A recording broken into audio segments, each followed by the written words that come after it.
Okay, let's get started. It's been a while. It should be fun.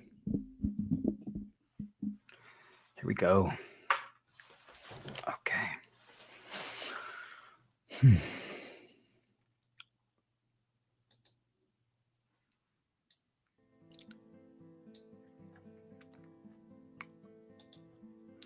Okay, getting back into the groove of things. So this one's going to be interesting. Talking about dreams. Dreams are an interesting thing. Let's make a new project on Descript. Our dream world. Limits. Part 1. Okay.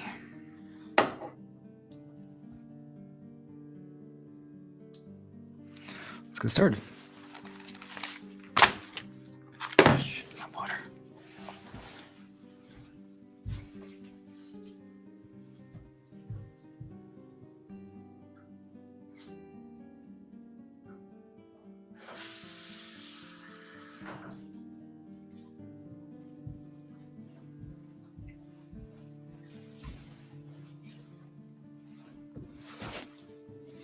Here we go. 3, 2, 1. Good morning, world. Today's Friday, November 8th, 2024, or so I believe. Sometimes when we just live and operate in a world, we have to ask ourselves how much of it is actually real, how much of it is fabricated, how much is an illusion, how much do we know for sure that it's that day, it's that time. Is it really 4:51 a.m. right now? Is it really November 8th, 2024? Could it be 2027 and we've just been lied to? Could it? I don't know. What do you guys think? Is that possible?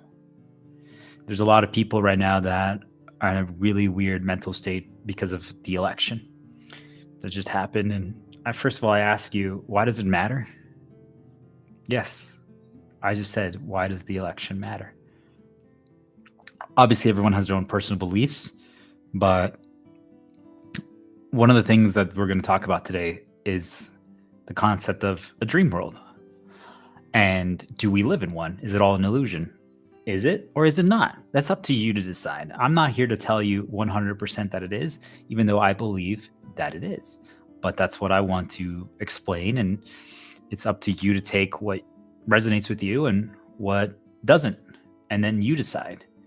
And if you do believe that we live in a dream world, I ask you, would you continue to choose to live in one knowing that it is? Or would knowing change things? So if it's all a dream and an illusion, then that means that whatever you don't want to be part of your dream or illusion, couldn't you technically stop dreaming about it? So if the results of the election bother you or stress you out, what would happen if you just stopped talking about it, stopped reading about it? You know, the old adage, out of sight, out of mind. Is Trump really president if no one talks about it or thinks he is? I don't know. As far as I know, in my world, Trump did not win the election a few days ago. Trump did not win. He's not the United States president. I don't know about you guys. Some people might call that delusion, but I don't know. I live in a different world. So if everyone agreed with me right now, would that change things? Isn't the whole game of life about recognition and giving other people validation and power? And we're going to talk about that more another time. That's actually really powerful. But if we all collectively decided that, even who cares what the Supreme Court says or the Electoral College, if we all just decided like, nah, he's not my president. He's not my president. Then is he not? Think about it at a company. If everyone just collectively decided that they no longer follow that CEO because they think that he's dumb, he's abusive, he's toxic, he's horrible at his job, what is he going to do? Like, literally, is he just going to like enslave them, handcuff them, whip them, attack them, insult them, threaten them? Okay, well, they're going to quit anyway. So what's the problem? So what? Like, if we all collectively agreed that because Trump is not our president, that we're just not going to listen, we're not going to follow the rules that he implements, what happens then? What happens? A revolution, a rebellion? Let's go. What are you guys waiting for? Do you guys see, like, if collectively everyone just said no more, everything just breaks, it just stops. Yet for some reason, people give all their power to these entities, to these people. And I ask you, like, if it's so easy for something to just completely shatter, to completely break just by that, is it really so far-fetched to think that we live in a dream world? Let's begin.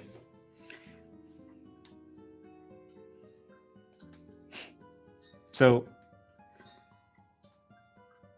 would you live in a dollhouse of your own limits, knowing it was puppeteered by others? What if they were watching you, toying with you? So, picture this, right? You give your son or your daughter a new dollhouse. Your son, daughter, let's just say daughter, just make it easy. Your daughter says, Daddy, Daddy, but there's no dolls. There's no furniture. You forgot to get the stuff. You're like, oh my gosh, these corporate, just gonna say it, these corporate fucks. Like, really? Oh, I thought it would have stuff included. Oh, no, I'm like, can't you just use like your other toys? She's like, no, Daddy. You got to get the special dolls that are built for this, and the furniture, and like you can get a dog and you can get clothes for the dog, and you can then like okay, and there's like a store for this specific doll and dollhouse, and you're like, fine, let's go. So I'm like, okay, daughter, let's go. And we go, and I'm like, well, what do you want? And I'm like, oh my gosh, when we get there, there's like, you can build like neighborhoods. There's other doll houses that you can get into, like there's like a mat that you can place.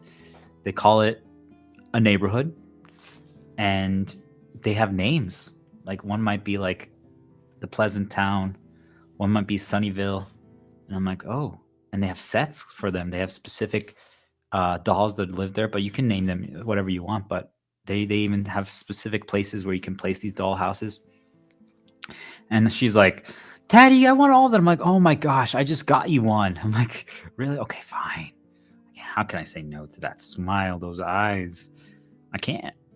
So I buy one more. I buy the mat. And she's like, but I need furniture. I need furniture. I'm like, fine. So we start buying furniture for her dollhouse. And we get a shower and a bathroom and a kitchen. And she wants pets for her dolls. And I'm just like, okay. And then she said, well, Daddy, my doll needs a job. And I'm like, wait, really? It's like, yeah, you can choose. And it's like, can I also get the office set? So you can buy a specific office. So she's like, I want my doll to be a veterinarian. I'm like, okay. So we buy the vet doll house as well. And now she has like her medical clothes that we have to buy. And I'm just like, wow, look at this. These guys are geniuses. You can literally, like, they created this entire ecosystem. Like, I got her one thing thinking it was going to be a full set. And now they got me trapped in the system. And I just bought 2 other doll houses. I bought dogs, I bought furniture, and all this stuff is fake. All this stuff is fake. Like, I mean, they're well-crafted pieces, you know? Like, think of it like this mug, right? All this stuff is just... But, like, I bought little coffee mugs for her so she could do, like, coffee time. I'm like, whoa. So... every so often my daughter would ask me, like, hey, Daddy, can you come play with me? And I'm like, sure. She's like, well, today I want you to control the dog and also her brother. And she just made a new friend at work. Could you control them? I'm like, sure. It's like, but I'm going to play them kind of mean, you know, like I'm feeling like a mean streak today. And she's like, Daddy, no, they're supposed to be nice. I'm like, nah, I'm going to nudge them to do mean stuff. She's like, no, that's not how it should be, Daddy. I'm like, why not? Am I not playing God today?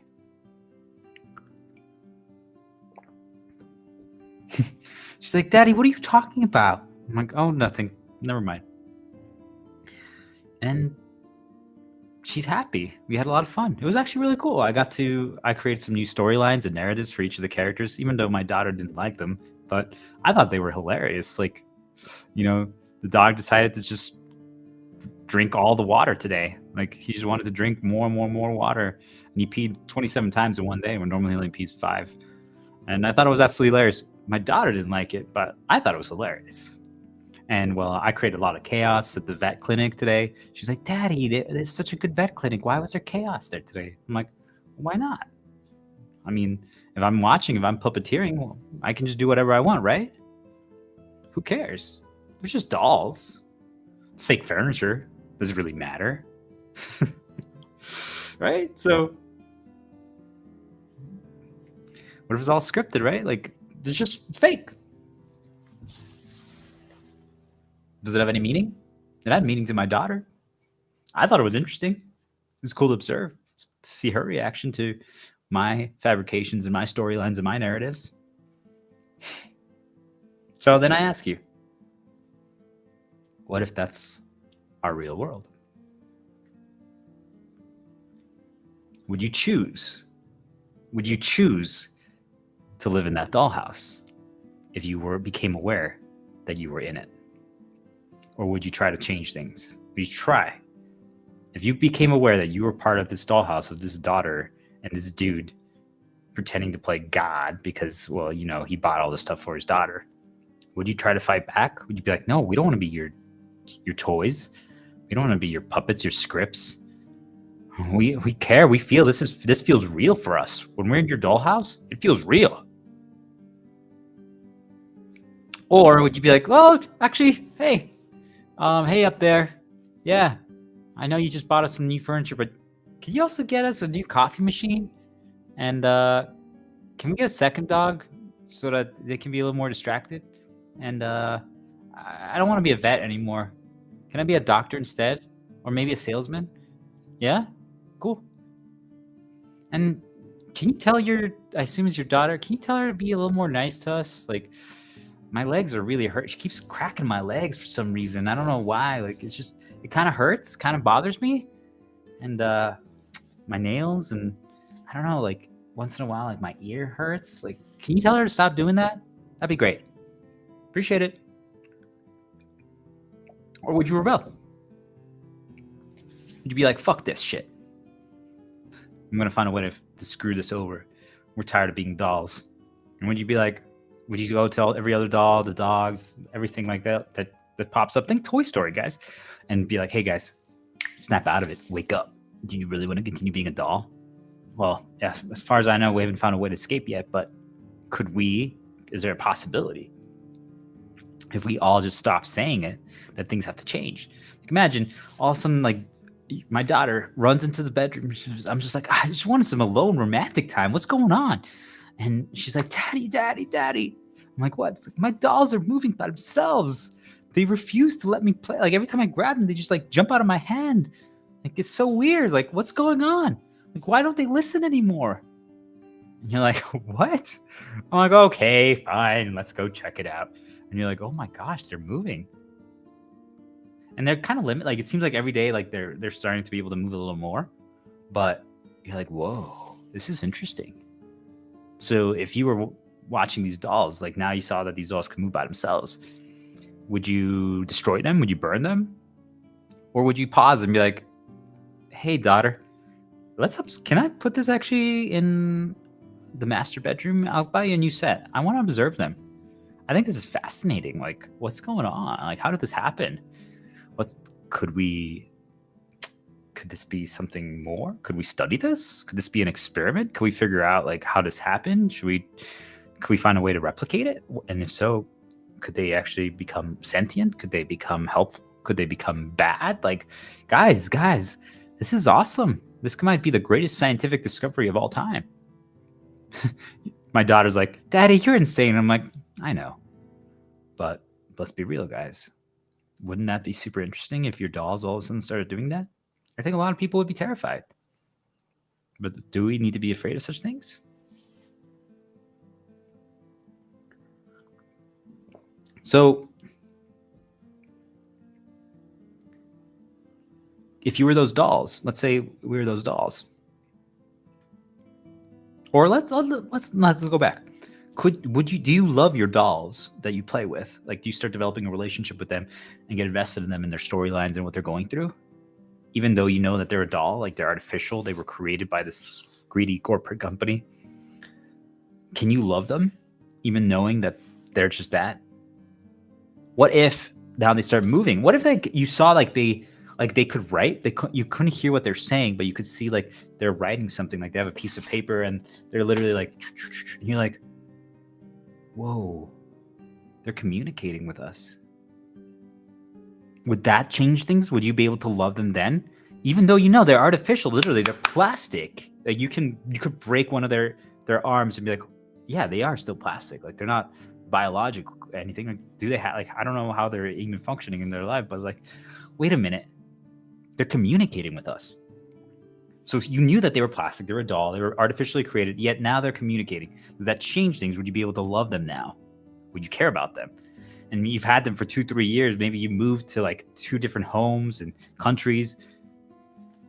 Are you now invested in them? Like, hey, I care about them. Like you brought them along, you brought your toys. Like just think about you guys. Like I'm sure we've all have childhood toys and action figures that we've had since our birth. Do we come to care for them? If we see them like, oh my gosh, it's Spunky, my monkey. Wow, I missed you. Where have you been all this time? And it's like, I don't know, like, is it alive? Does it have a soul? Does it have a spirit? Yes, no, maybe. Do we give it meaning? Does us having memories attached to it bring it alive? Like, you guys see, like, where's the line? What is it? So could you love your dolls that are fake?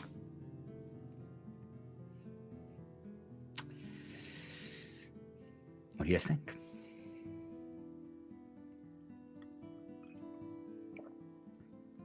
So imagine if you have the power to do anything, to help make something incredible happen, or maybe something bad. First of all, the question is, would you use it? Or would you be like, I can't touch this. This is dangerous territory. There's no coming back once you start going down this path. I mean, like, think, like, if I could just make a tree spawn or grow from thin air, you could help, right? You could increase the oxygen. You can make the world a lot more green, a lot more colorful, create shade. Maybe a fruit tree. Maybe all of a sudden now you could provide food for people. Maybe, there's a homeless encampment that, our current president, whoever we're going to decide is their current president, not whoever won the election, is hanging out there, and they finally decide to help the homeless. But in the meantime, let's give them some trees, right? And some food. So would you create an apple tree for them so that the apples can fall and they have food so they never go hungry again? Would you create a spring of water, clean water right there with a filtration system? Like, you see, where does it stop, right? If you had this power to help people and make something incredible happen, what would you do? So let's go a little down from the metaphysical, like the creator level. So for example, I'm an incredible father, a parent. I'm extremely good at teaching, sales, talking, like all of these stuff, right? So think about your skills, your talents, your innate talents, your learned talents. Couldn't you say all of those are essentially the power to make something incredible happen, whatever it is? You see, like, if you're a teacher, couldn't you teach, like, if you teach every brand new kid something at such a young age, aren't you essentially making incredible things happen? Teaching your discoveries, everything you've learned, everything you pass down. What are the consequences of that? So how would you wield that power, knowing that, in essence, all of us contain it within us? It's real. Right? We can choose to do anything, theoretically. And if you've been following my streams and my recordings, you will know that we do live in a spiritual world, which means that we are being impacted by things. And it's your interpretation what those things are. Like I said, are we the dolls? And we're going to keep talking about theories and you decide. But at the end of the day, if you get to the point where you become uncontrollable, you will get influenced, you will get nudged, but you still have a 1% chance to make your own decision. So how would you wield that 1% power? How would you use it? So for example, for me, would it make sense not to teach, not to be a parent, not to guide, not to be a salesman, all these incredible talents that I have? Would it make sense for me not to use them and just retreat and become a hermit and just hide for the rest of my life and say, fuck you guys, screw you guys, you're on your own? Would it? I could make incredible things happen. I could teach the children of tomorrow so much. I could completely reform the entire sales industry because I know how to sell without scamming like the current sales industry is. It's all a fucking scam, the entire thing. If I could reform the entire hiring industry, those are the things where I started, right? That's actually what started my journey. I started with wanting to reform sales, reform hiring, and now they're just side things. Like they're little blades of grass. They don't really matter in the grand scheme of things because I realized like I'm fighting the battle up here. Who cares that the local sales car dealership has the scammiest salespeople, that the medical aesthetic device industry is all a fabricated scam and illusion, that medical software is also an entire scam and an illusion? Like, who cares that all those industries are just literally scams? Who cares, right? It doesn't matter. Who cares that the entire hiring process is all a joke? It's just a game to manipulate people, and all what they're looking for is who will actually be a slave, and anyone who shows a little hint of resistance is not going to get the job because they don't want that. They want to exploit you. They want to use you. That's what they're looking for. So I also started my journey battling narcissism and realizing that they're part of the problem. And while they are, I grew to understand that there's a reason that they became that. They were chosen to be narcissists. Like literally all you have to do is put them in the right family, born into the right family, and then just create one bad event knowing that their parents don't know how to handle it and they will not be able to cure the childhood trauma. Boom. And now every time you just keep reinforcing that same trauma that they had as a kid, boom, boom, boom, and knowing that there's spiritual things and other people that are controlled, you can just literally destroy a child when they're young. And if someone gets completely destroyed, like think of like they have a health meter or a happiness meter and it reaches zero, they become a fallen angel, aka a narcissist, which means that now they're completely prone to darkness. Just like that, right? Now they become manipulated. Now they become a commander for the dark. Literally, they're just going to destroy other people over and over again. So I then started fighting against them. I hated them. I wanted to kill them. I wanted to destroy them because they destroyed so much of the things in my life and people around me. And I was just like, what the fuck is going on? And just seeing how easily they manipulated people. And yet I could see right through it. I learned all their tactics. I studied them. Literally, I studied them. I befriended them and then I studied them. Every single day, all their plays, all their things. I'm like, wow, so that's how they do it. Ooh, interesting. Every single thing. I learned self-awareness. I've spent decades researching it and studying it and practicing and mastering it. I learned how to heal insecurity. I learned how to literally heal PTSD. I recovered from it. I experienced it. I was completely broken and completely healed it. Yet there's so many psychologists that cannot have a guaranteed way. I could literally heal it in anyone if you follow my exact process. So how is that possible, right? Like you see, like these are all the things that I was fighting, yet all those things now don't matter. Those things, child's play. Those are like the little furniture pieces in the dollhouse now.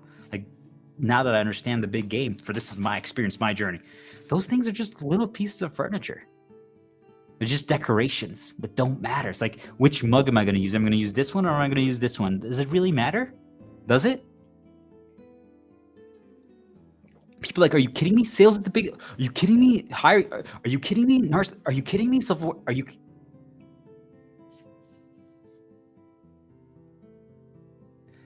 If our entire world is manipulated and controlled and fabricated by certain entities, certain things playing God, and these spiritual entities nudging us all to like drain our energy or creating problems, and they can literally change and manipulate things around us, and they can make things appear outside. Like if you go outside and if they wanted to show you something specific, they can literally do that, whether it's out of thin air creating it or if it's guiding someone from wherever, however far they were, but they had that exact like piece of information or like a t-shirt that is going to cause you a trigger and they wanted to trigger you that day. Like it can go to that extent in my experience. So that's the key, right? This is just my journey, my interpretation. I hope you would disagree with me, right? But again, that's it. Are we all living in a different reality? Are we all living in a different bubble? Maybe. If so, Aren't we just all experiments then? Hey, let's give this guy this experiment, this reality. Let's give this person this experiment, this reality, and see what happens, right? So wouldn't that then be the dollhouse analogy? We all live in our own dollhouse, our own little neighborhood. You tell me, right? So I just got really into consciousness, spirituality, concept of programming, conditioning, human origin, signs of the past. We are one. Game design, life, like it kept growing because there were unexplainable events that happened in my life. So that's the background. So just think of it like this, guys. I believe it was 2019, 2020. Do you guys remember this thing that really shook up our lives called COVID? No one really saw it coming. Yes, some scientists and some people were worried about it, knew that there was a chance that, and sometimes there was a few moments where it was like really close that a pandemic could happen, but it didn't come to pass. But then it happened. And some people were like, ooh, things are spreading over there, like in China, or I forget the exact city, doesn't matter. But then it spread. Would you or would you not agree that COVID changed everything for quite some time, and still to this day has some lasting impacts? I mean, think 9/11, think like all these events, like, so if one event can change things and cause impacts, what if we all collectively got together and started creating events just like what they do to us? Couldn't we change our realities?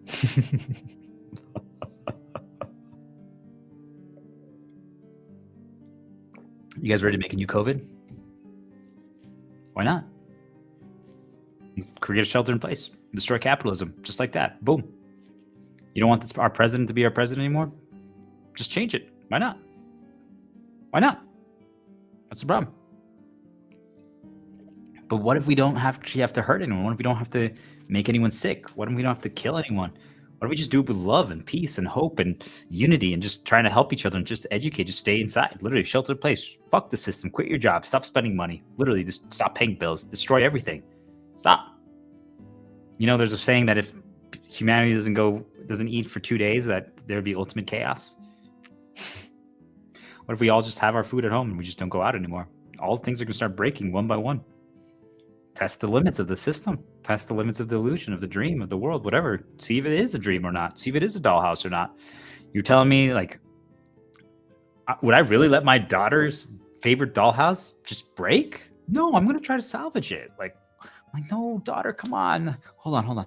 Let me figure this out. I don't know why your dolls are doing this. I don't know why they refuse to let you play with them. Well, let me fix it for you. Let's change it up. If we say no more, everything changes. It's very simple. So, we are about to undergo an event. It's already happening. It's already in process. They'll only have more impact than COVID did to the world. You don't need to worry about the specifics. You don't need to get lost in the details. You don't need to worry about the names, the numbers, the facts. It's an interpretation. You decide what it is. You decide what's going to happen. But the world has changed. It already is changing, and it's going to continue changing. But just know this, my friends. In 1 year, Friday or November 8th, 2025, the world will be completely different than it is today in every single way. So you better buckle up. It's time to learn. It's time to be educated. I'm going to be releasing my streams and videos here shortly, in the near future. But it's time to be prepared for what's coming. Everything you know about the world is about to be shattered and changed. Every single thing. And it might not be exactly what I'm saying, but just be prepared that everything you know is going to change. Every single thing. So I ask you this. I used to be the most logical person in the world.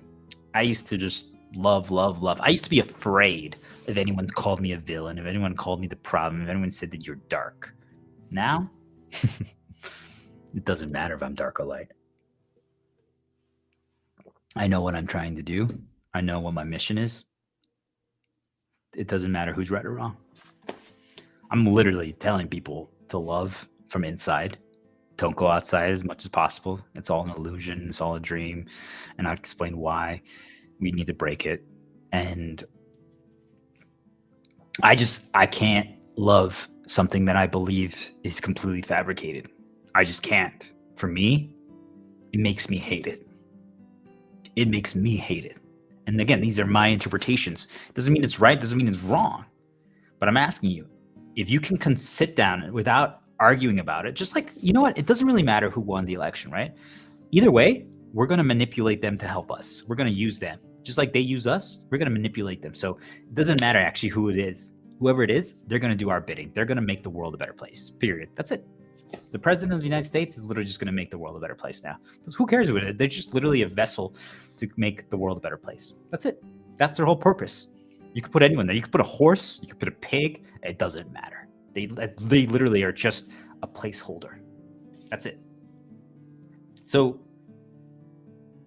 I've come to hate this world for what it is, for what it represents, for what it's become. Yet at the same time, all I want to do is improve it, make it better, make people love me. Because like truly, I just can't understand if everyone could just embrace this circle of peace mentality. Like if we just all stood in it and just didn't want to harm each other. Like, hey, I'm like, dude, I don't need your money. I'm like, let me just help you. Hey, can you help me? Like, hey, let's just give people each other things. Hey, does everyone have a PlayStation so that we can all just play video games during our like or whatever? Or hey, do you have something to listen to music? Everyone should receive the blessing of music and the beauty of that. No? Hey, let's make sure. Hey, can we give this person something to listen to music? Do you prefer listening to it on TV, on a PlayStation, on an app, on like through CDs, through vinyl? Like, what is it? Like, well, let's give that to that person. Like, why not? Why can't they have it? Oh, they have to work slave labor for Amazon, Microsoft, and Facebook to be able to get that? Oh, got it. Oh, sorry, I didn't mean to say those places do slavery. Oh, wait, I did. Right? So like, what is it, guys? Like, do you see, like, why can't it be like that? Why do you need money? Like, it doesn't matter. Like, I'm not doing this for the glory. I'm doing this to change the world. I'm doing it so that we can all live in a better world, period. So all of a sudden you realize, like, wait, why can he do it? Why can't others? Is it because I haven't been programmed? Because I broke free from the conditioning, the brainwashing? Like, what is it? Do you guys see, like, for me, it's a no-brainer, but yet for the majority of people, they can't even comprehend it. They're like, but dude, my boat, my Ferrari. And I'm like, who cares? If you're going to stay inside more, why do you need to drive? Why do you need to go to boat? To experience it? Okay, sure. Then let's figure out. But how can we give everyone those experiences then? Why is it only for the select few? Why is it hoarded for the 1%? Why are they keeping it away from other people? Why can't we all experience it then? Hey, you know what? Everyone deserves a chance to sail the seas. There's a rotation. Hey, next month is your chance to go on let's call it a cruise. And you get to experience 3 different countries. So you get to increase your exposure and learn about their cultures. And we give it to people and do that. Like, think about how much they could learn. And if they really don't want to, they don't have to. Yeah, that'd be sad, but you know, we don't force them. It's like, hey, you can learn so much, it can be fun. But that's it. If they want to stay home and continue being happy, so be it. Why not?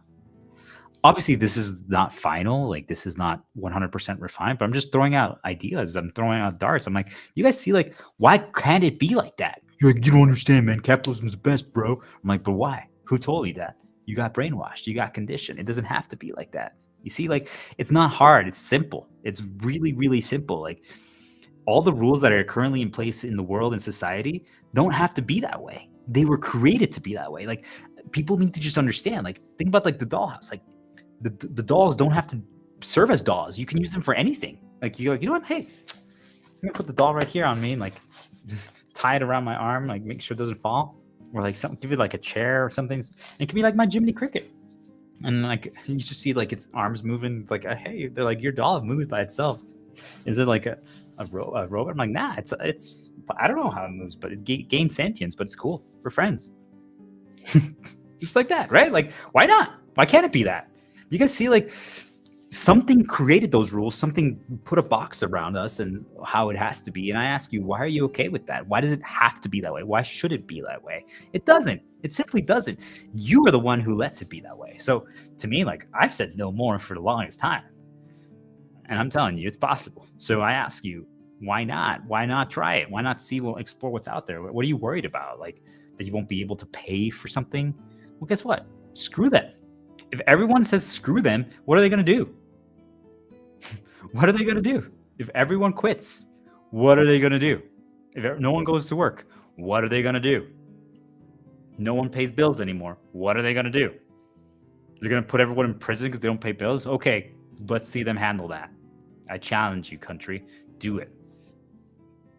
Then you know who's really on your side. Oh, Mr. President who just got elected, right? Oh, wait, we don't know who got elected. All of a sudden now they're putting every citizen in prison?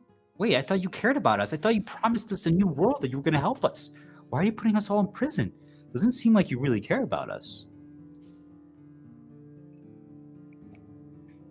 You guys see? Force a response. Bait them. They do that shit to us, so do it back to them. What's going to happen? Who knows? Do they really care about us? Do they? Let's see. All right. So knowing all that, one of the things that I challenge people to think about is oaths. So if you had this ultimate power to really change anything, to create anything, to make the world better, I told you I hate the world so much, yet I want it to be better. I want people to feel love. I want people to be at peace. I want people to have hope again, to be able to fulfill their dreams, to realize that you don't have to be the slave for some corporation that's literally just a human ranch just draining your energy for whatever purpose, whether it's for the CEO so he can buy his new boat, or is it for some dark entity that's taking your energy so they can just create more illusions? Who knows, right? It's up to you to decide. But I came to the position where I believe that, hey, if I can teach 100 people, if I can help 100 people heal from a trauma, what could that affect? One of the things I think about, and not to get too deep into this, but my son, the only reason why he was born was because I healed the trauma that I had. I would never have decided to get into a relationship or have a kid if I wouldn't have healed that trauma. So think about that, guys. A life was born because I healed a trauma of my own, on my own volition, with my own work. He literally would not be alive today if I didn't do that.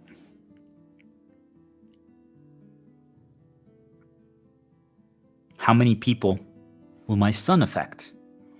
How many people will my daughter affect? Right? Like, do you guys see that? Like, do you understand how crazy that is? That literally healing someone else's trauma could create new life. So if that's the case, wouldn't you say that person is essentially a creator? They created new life. Are they a god? Oh, could they be? Do you guys see, like, what if you viewed it that way? So now let's flip it. What if one of those narcissists, one of those toxic bosses, abusive people, an abusive girlfriend who created that trauma in you, wouldn't you say that she's the devil? Because if you didn't heal it, literally life wasn't created because of her. So that means, didn't she kill something? Didn't she prevent life from forming?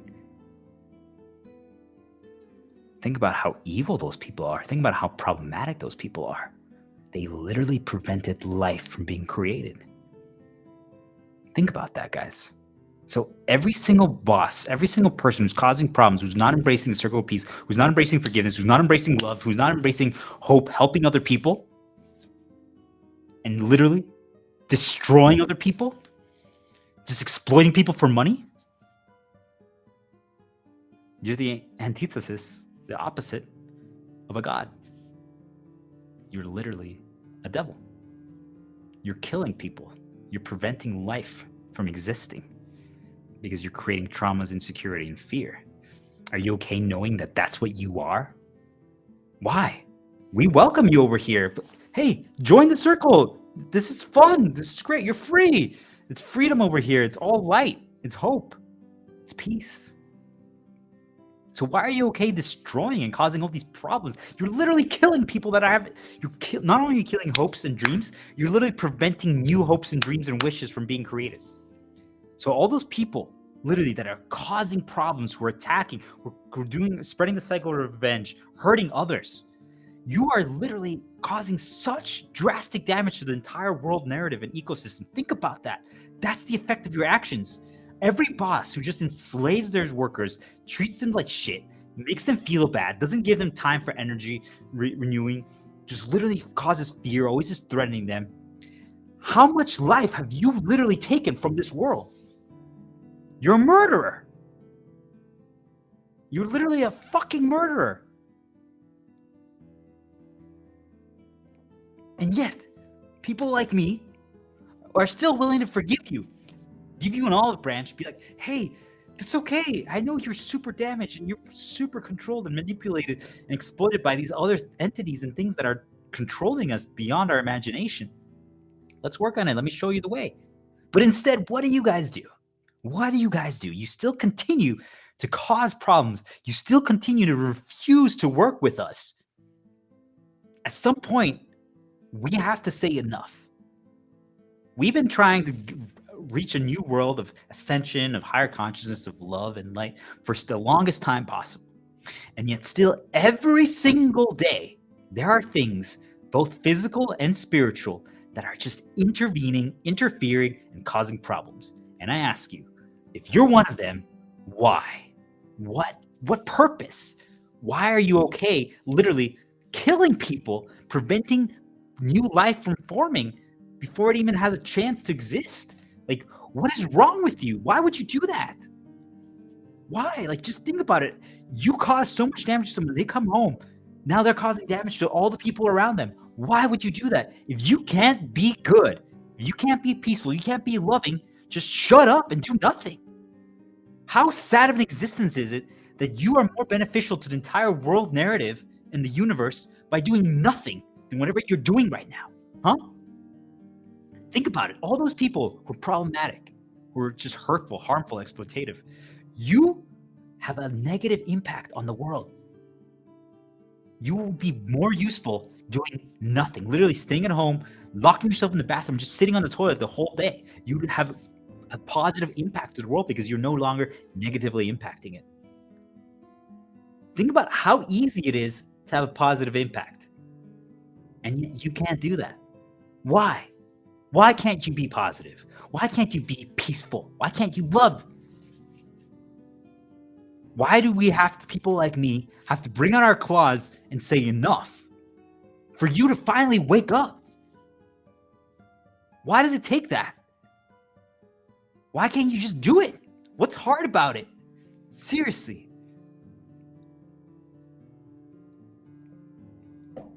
That's why I'm doing this. That's why I'm spending every single second consumed by this, because I'm exhausted. I'm tired of seeing something that it literally to me is the easiest, most simple thing in the world. Like, just stay at home, do nothing. And you're literally gonna be a positive impact. Like, truly, think about that. If you do nothing, you would help the world. Why not help the world? You're free then. Hey, wait, if I do nothing, I help? Dude, I've always wanted to help. I'm like, okay, so now just be selfish, stay at home. Watch all your shows that you've been wanting to watch. Write that book that you've been bragging to everyone that you were gonna write since high school. You can write about your famous touchdown that you did in that college game or that high school game that won the game. Just do it. Literally, do it. And you be helpful. Why not?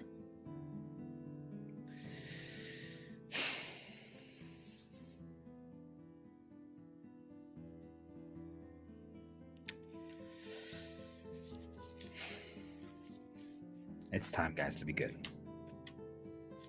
So I want to read basically a letter that I wrote. And, I have I've probably written over 1,000 pages of notes and scribbles and thoughts and discoveries throughout my entire journey of this process, becoming self-aware, of understanding how our world works and doesn't. And I'm still deciphering more and more every single day. And everyone's going to have a different triggering event that makes them go down the path of enlightenment and spirituality and awakening. And it doesn't matter what it is, right? Just whatever it is that finally makes you snap out of it and like, wait a minute, things are not the way people say they are. All it takes is that moment, right? It's like you have whatever that moment will be for you. It's for everyone's going to be different, but it's going to happen. And it's you start asking questions. Then you're like, wait a minute, hold on. So what I'm doing with all these recordings, not only is trying to help people and teach people, but it's also how I pieced it all together. And I'm jumping around a little bit, so it's not in chronological order specifically. And it's just sometimes, even though when you go back in time and you read, and that's the power of writing it down, you go back in time and you read it, you're like, whoa, these were my theories back then, these were my understandings back then. You realize not only maybe were you actually closer to the truth than you thought, and the truth being your current truth. That's something I want to make very clear to people, is that there's some things that unless whatever is actually manipulating and fabricating and creating everything decides to be like, well, this is it. And then even then, I want people to understand is, I could tell you that I'm the Batman. Does that make me the Batman? Sure. Or maybe not. You guys see, like, so if like our creator came down right now and said, okay, guys, everything I'm telling you right now is what the world is.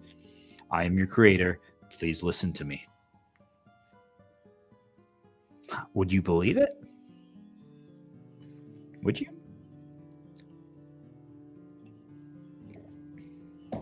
And if not, would you wave it away with logic?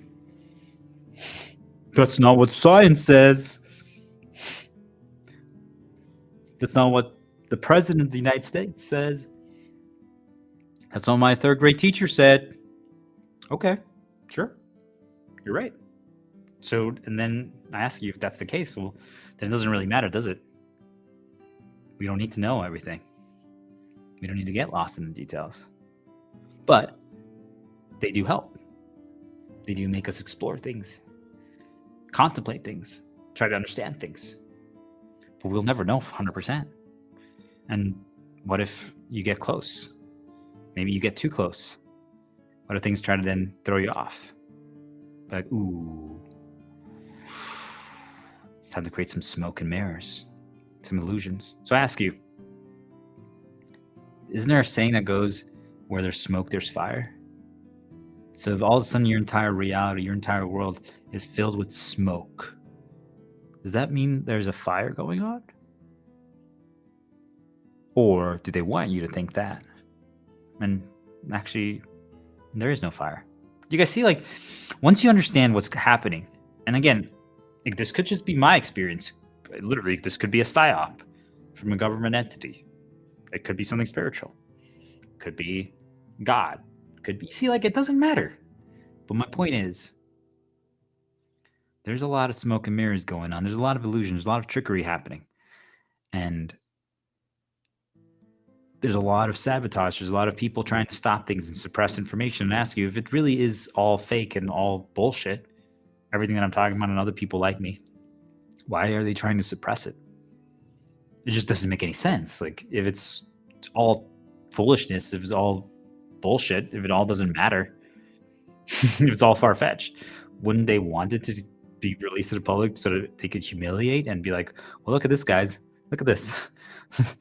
This guy has no idea what he's talking about. Literally, it's all ridiculous. Oh, man. But then at the same time, people are like, ooh, why are they making fun of him? Why are they insulting him? You see, like, no matter what they choose, either way. So wouldn't you say that then at the end, the most powerful play would just be like, well, why suppress anything?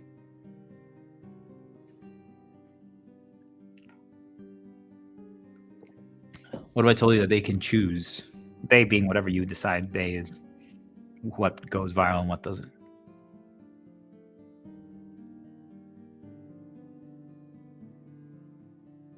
If they wanted this to go viral, it'll go viral, period. So let me read the letter. And this was just my thought process and my journey to getting to this point. So this is my current answer. This is some time ago. Here we go. change the music, actually.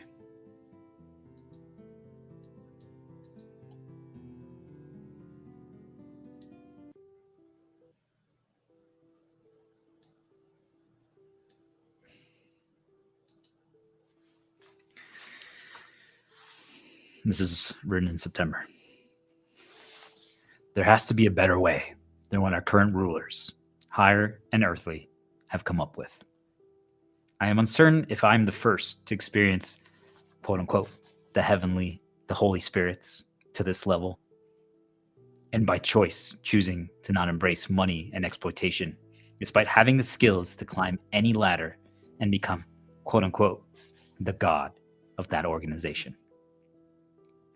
I'm refusing to be a pawn. I'm taking things into my own hands. I've seen and experienced both sides of the coin on the quote unquote spiritual level and the physical 3D financial material level. At the spiritual, I merely choose to exit, despite being shown repeatedly immense power given, awakened within me. I could rule the world, or at least gain a massive following, if what they're showing me is true.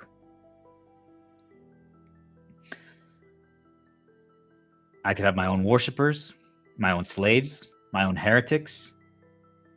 I could command and influence things that some people might consider magic, bending reality, time. I could literally join any organization and exploit it, become the top of that organization because I am giving messages and seeing things and shown things that I get the answer to the problem. Think of it like a multiple choice test. Yet I choose not to do that. It's not the answer. Serving corrupt, short-sighted rulers, spiritual and earthly, they are but the same. Oh, yeah, I should have just waited to read this. On the earthly, I choose not to play the game at all.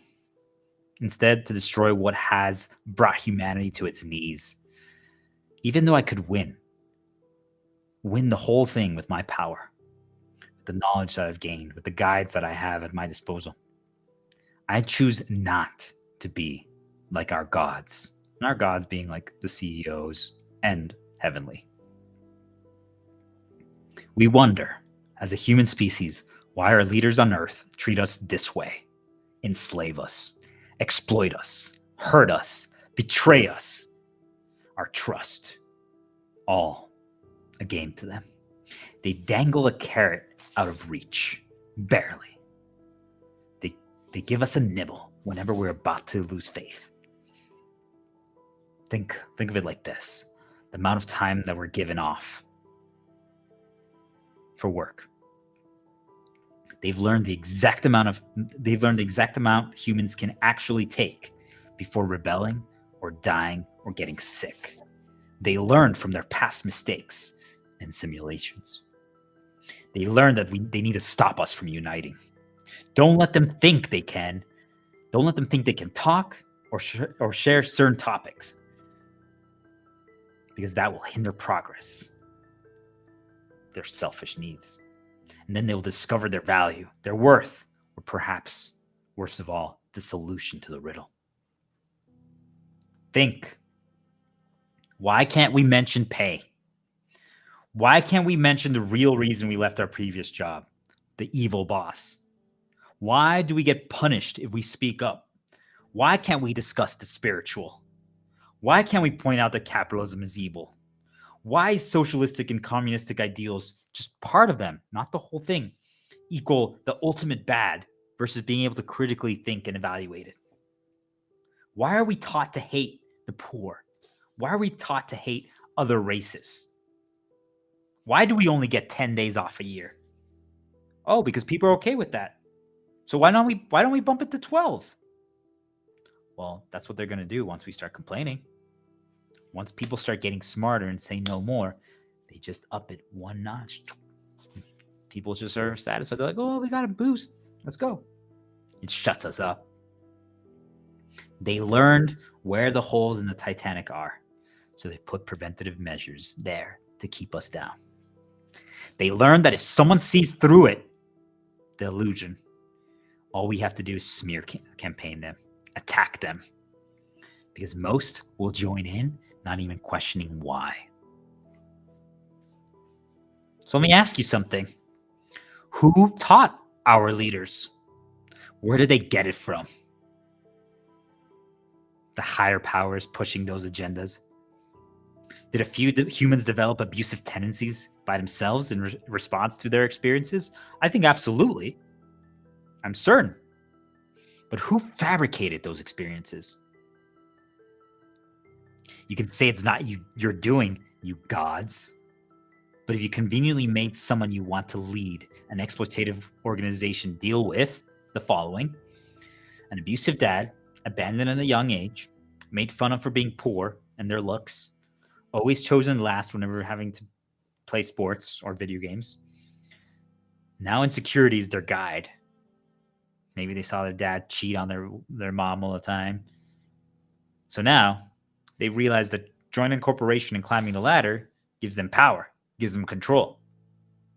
Now they can do what happened to them to others.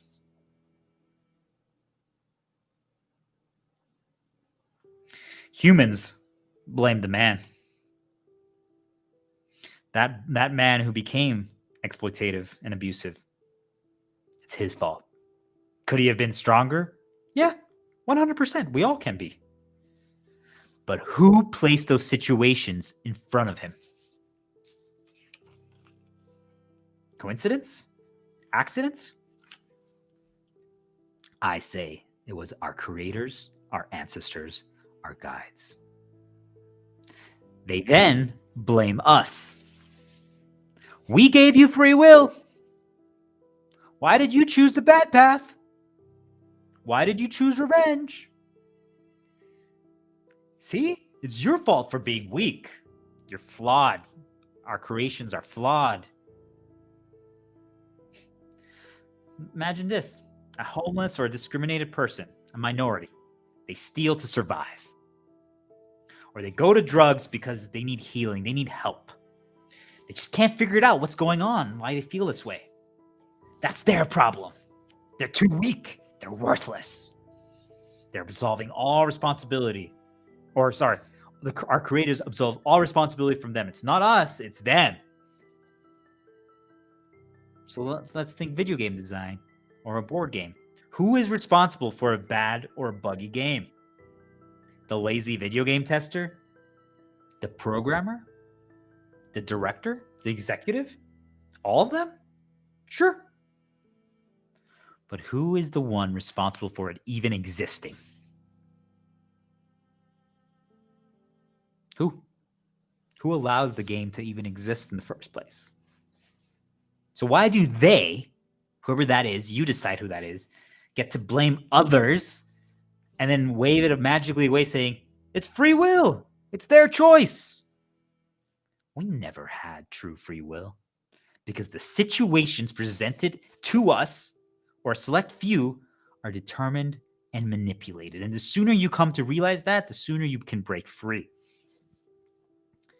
True freedom on our terms means we might have a boring walk outside right now when I go on a walk. Nothing happened. We saw no one. That's real. That's reality.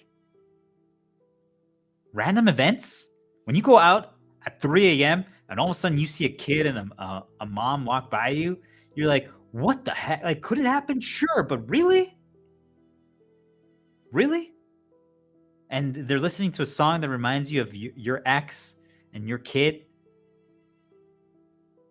Like, you guys, that makes it a game.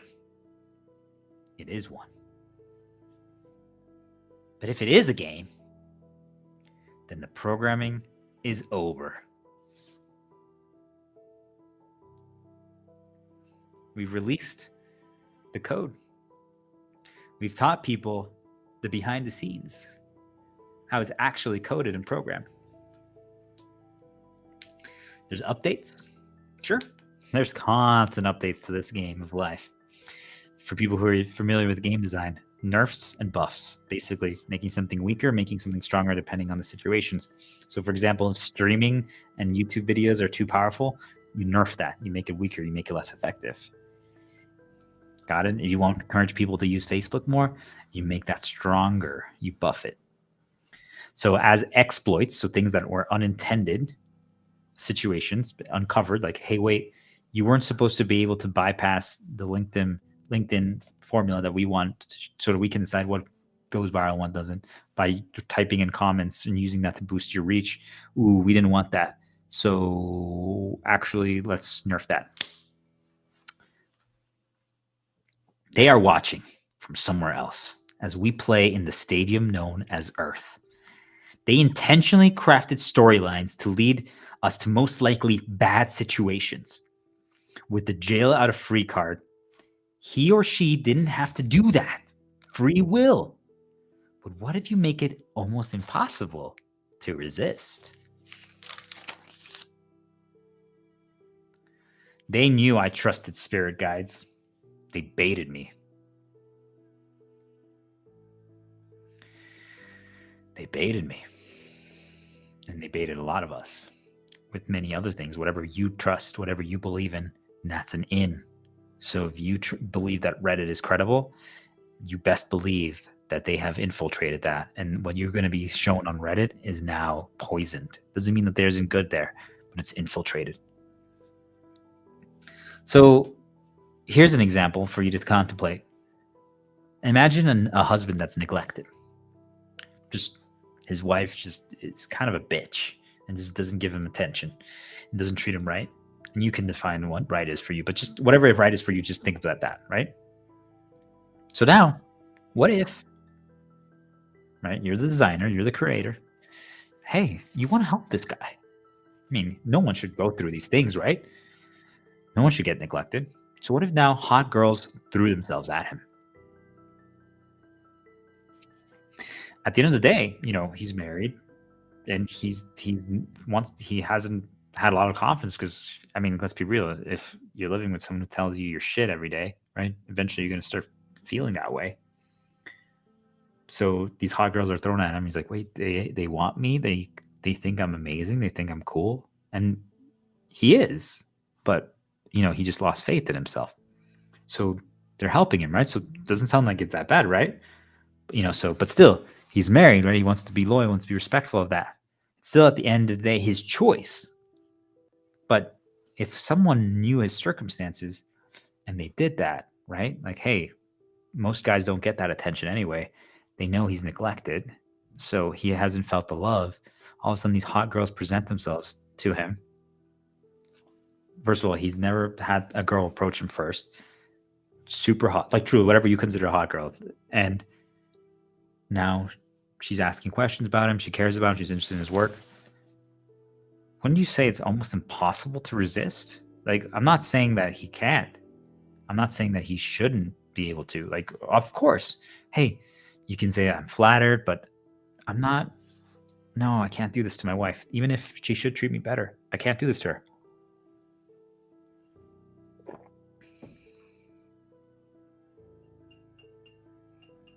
Think about that, guys. It's free will. He didn't have. Why did he go with her? What? He got a choice. But if you know that, if you fabricate the scenario to make his wife be a bitch to him, you make him super stressed from work, and thus he drinks alcohol and he gains weight and he gets fat. So now he stopped getting attention. But all of a sudden, this ridiculously beautiful woman is into him and is asking his questions and is helping him and cares, and they have similar interests and all this stuff. Doesn't take a genius to connect the dots that he's probably going to be interested in her. Will he cheat on his wife, and will he break up the family? Now that the family gets broken up with, what can happen? Right? You see, like, all of a sudden, fears, insecurities, traumas, problem, conflict, cycle of revenge. We just wanted to help that guy regain his confidence. That's why we presented these hot girls to him. We didn't make him cheat. Come on, guys. Why are you guys saying these things? Come on. Please. For anyone who's watched House of Cards, Sorry, there's going to be some spoilers here for the first season, but it's been long enough. Peter Russo. He had a really bad relationship with alcohol. So they wanted him to fall. They wanted him to end up in trouble. So they got him intentionally drunk with the prostitute. He could have fought back, but they knew that most likely he will lose to temptation. That was the plan. He might have been able to choose the 1% path. Congratulations. You've passed, Peter Russo. But now, get ready for the next test. How else can we sabotage him? Do you guys see, like, a lot of things that are presented to us in our lives, we think are accidents, are coincidences, but if you know enough information about someone and there's people watching that know these information, and even if you can't think about it from a higher entity, from a spiritual level, just think of it from, social media, from your phone. Like if you haven't turned off the AI stuff, you gave them access to every single thing in your phone. Think of it like someone has access to every single folder on your computer. So they can completely piece together a profile on you and know everything about you. And then they can just present whatever they think of it like someone has access to every single thing in your life that you've experienced. And now they know exactly what to present. Hey, if I had a folder right now about someone, I could literally just, because of my sales discovery skills, I could talk to your sister for an hour and probably learn more about her than you know about your own sister. That's the skill set of powerful discovery. It's a skill set, right? Don't get scared of it. That's reality. It's a skill. So I could then take notes, create a folder, and now I have that folder on your sister. It's what you call a profile. Now, all I need to do is I could check social media. If we had a great conversation, I asked a lot of questions about her. She trusts me. She believes me. So she'll accept my friend request. If she has a Facebook, she has an Instagram, I can start finding a lot of pictures, what she likes to do, what she likes to talk about, what she posts about. Maybe she has a playlist on Spotify. Start searching those. Now I can see her musical tastes. You guys see, now we can start piecing together. Now we know exactly what to present. So if someone like me can just do that just from learning sales skills and psychology, and from studying narcissists and psychopaths, because literally I studied them because they targeted me. So I wanted to learn all of their weapons. This is the stuff they do, by the way, guys, just so you know. This is how I learned it, by studying them. It's just absolutely fascinating, because if I can do that, if they can do that, if it's already happening, you don't think that it's happening even on a higher level? Government. So if it's happening at that level, you don't think it could even happen at a higher level? Spiritual, heavenly, whatever, our creators? We can't continue to test and manipulate people like this. We aren't giving them a 50-50 chance. We're not respecting true free will. Our God, or our gods, whatever you want to call them, they've been breaking their own rules with a loophole and technicalities. So my wish, my intent, my prayer is, if they can do that, so can we. Because we are their reflection. They taught us. If we are terrible and we are shit, it's because our gods, and what you define what your God is, right? It could be their leaders on earth, whatever you believe. It could be an AI. I don't care. You decide. But it's because they are terrible. If they can break the rules, then no longer do we live or operate on any rules.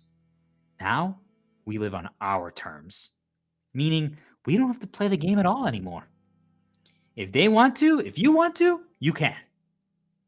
But from now on, if people choose not to play the game, they are completely protected and taken care of. They can survive and they can thrive. That is my wish, my intent, and my prayer for Friday, November 8th, 2024. All are free from the enslavement of our abusive, quote-unquote, leaders and gods. No one serves them anymore.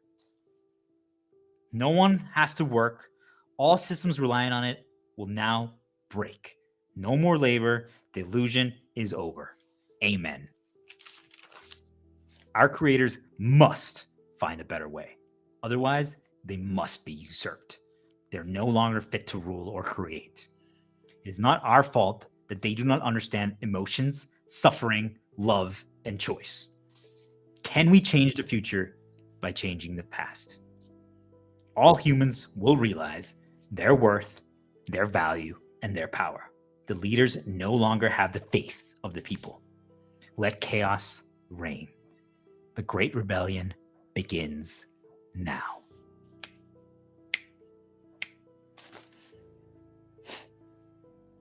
It's the loophole, the illusion of free will. As long as 1% chance, it's free, right? Purposefully rigged. Think about those friends that mess with you, set you up to fail. Hey, they know you don't want to drink anymore, so I'm going to just get, I know that girl you're into. I'm going to tell her to do a shot with you. You finally were breaking free from the clutches of alcohol. Oh my God, this girl wants to drink with me. She wants to go on a date with me. And just like that, that's what we call the power of the author. They can derail you. They can write the script, the narrative. Think about it. If you're the author, if you write the book, you can create almost any character by writing the backstory. If you understand human design, you're like, wait a minute, how can I make this person hate this group of people? Like, let's just say in a fantasy world, like, how can we get X character to want to destroy the elves? Let's create an event at the beginning of the game or story or movie that some elves literally attacked his village and killed his mom. So now he's going to hate elves. And I would argue, he's justified for it. Doesn't mean that he shouldn't have learned how to forgive and find a circle of peace and find love, right? If you think about it, like, they literally destroyed him. They hurt him. They killed his mom.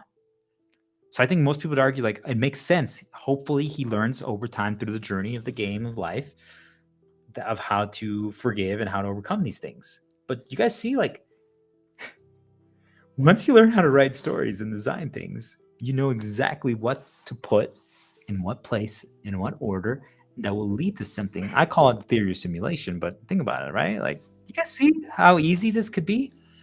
You're telling me if someone like me on Earth can figure this out, you tell me that there aren't other people that can figure this out?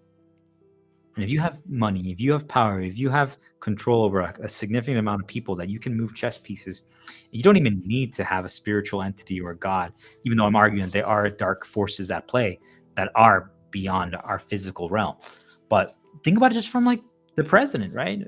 If they have all these people that can enforce things and do things, they're essentially playing chess with us. Do you guys understand how this actually works? You can literally fabricate things.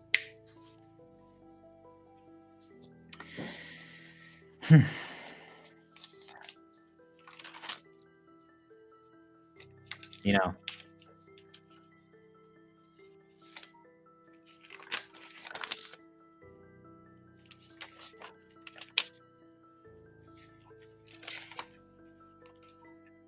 we're going to take a break here, and then we're going to talk about the Odyssey.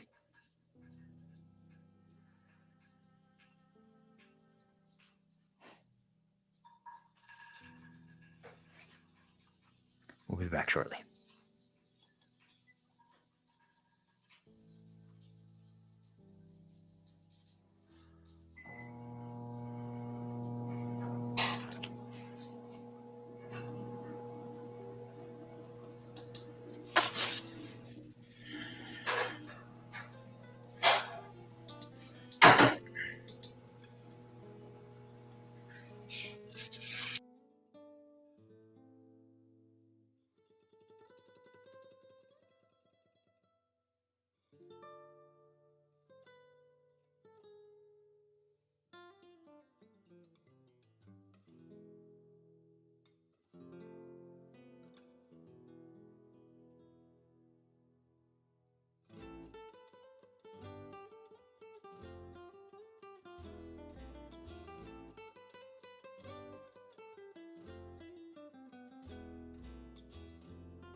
Alrighty, let's get started again.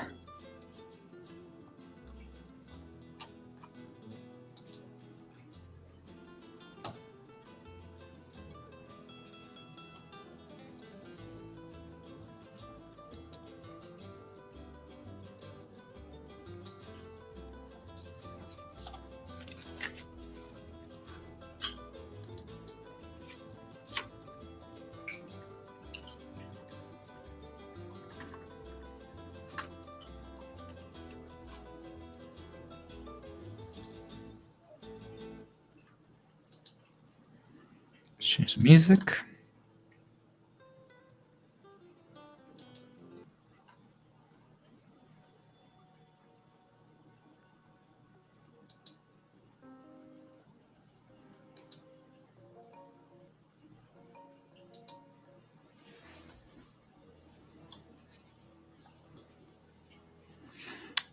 Let's do it.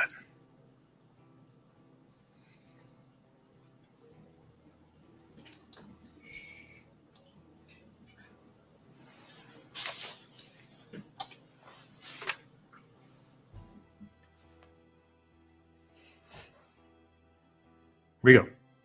3, 2, 1.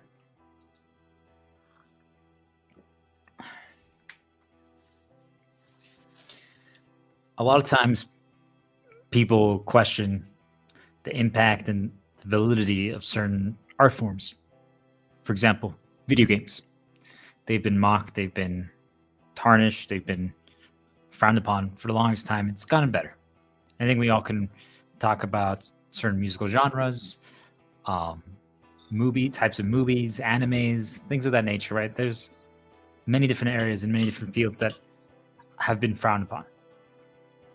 So I think we all can agree and remember the impact COVID had and the pandemic, and how, despite the warnings of scientists, of supposed perceived experts, that the response from every country not only was different, but the majority, it was lackluster.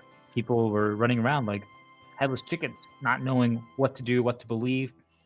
And the majority of people lived in a dream world, thinking that it was going to be 2 weeks of shelter in place and then everything will just magically be better because, our quote unquote gods, our presidents and leaders told us so, right? Everything's going to be okay. So it was, right?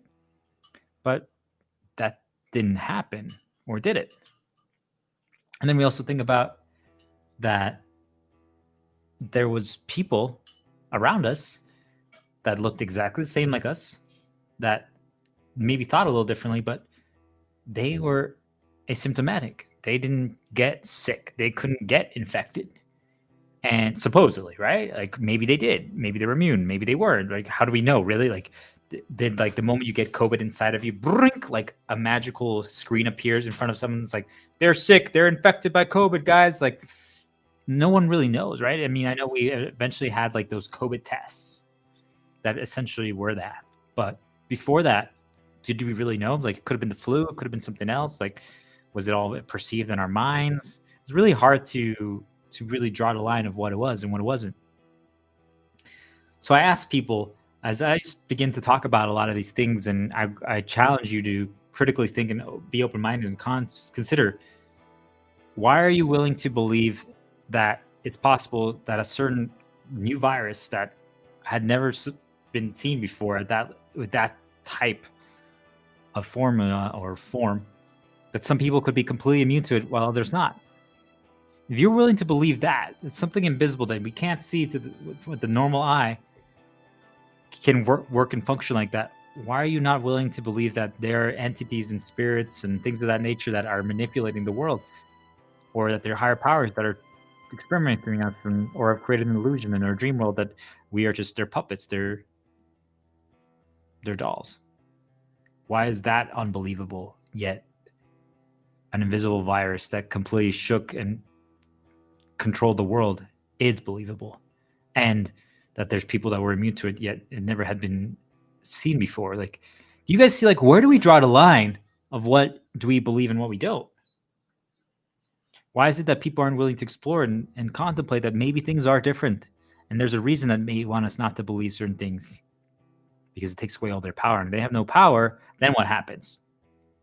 One of the things that also, the reason why I talked about the video games is because in the video game World of Warcraft, you can look this up, type in Google World of Warcraft pandemic. They introduced new challenges, new battles for people to overcome. And one of them had this like disease that it could put on a group of people. Let's say it was 10 adventurers working together to defeat this like dragon. And this evil dragon could put a disease on someone. And if this disease didn't get cured within a certain time frame, or that person died, it would jump and it would spread to 2 people. And normally the way those battles were designed is that those effects would only work in like a set room. Like think of it like, hey, if you get sick right now, you're only going to be sick in your house, in your apartment. If you left your apartment, you're cured. You no longer infected. So some player decided to leave that room where you fight the dragon. They could teleport home to their home base. It's a game, play along. And they took that disease, because they had it on them, with them. And it didn't get cleansed. It didn't get removed like it should have been. It was just a bug. It was an oversight by the developers, by the designers. So all of a sudden, that disease was brought back to the main city. Think of it like New York or Washington, D.C. or Paris or something like that. And since they didn't have anything to cure it, not only did it jump, but it killed them and then jumped to 2 other people. And this disease did a lot of damage. So normally most people needed to be very fertilized. You needed to be healthy. You need to have a lot of health to resist it. But they weren't able to resist. So it was just jumping to all these low-level characters, humans there, and it was just killing them. And it just kept jumping and multiplying, and it was an exponential growth. And before anyone could take control it, now it just goes out of control. Like even people were trying to heal it. Like groups of people came and were trying to heal people and prevent it, but it didn't matter. Like it just kept spreading.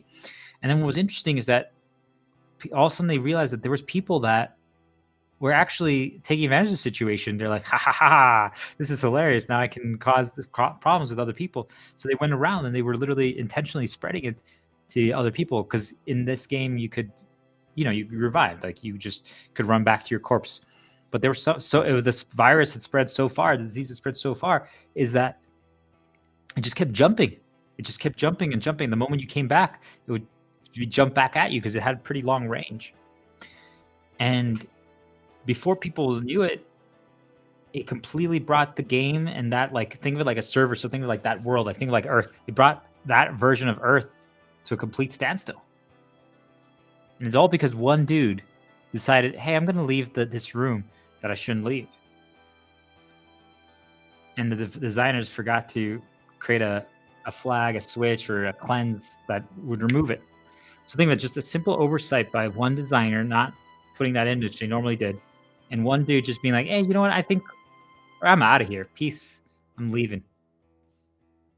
Caused an entire world to fall to its knees. So pandemiologists, or people who study pandemics, I believe that's the correct term, or epidemics, they studied this World of Warcraft pandemic situation to try to learn on and prepare for human response if that ever happened in our version of our game, in our world. And then it did.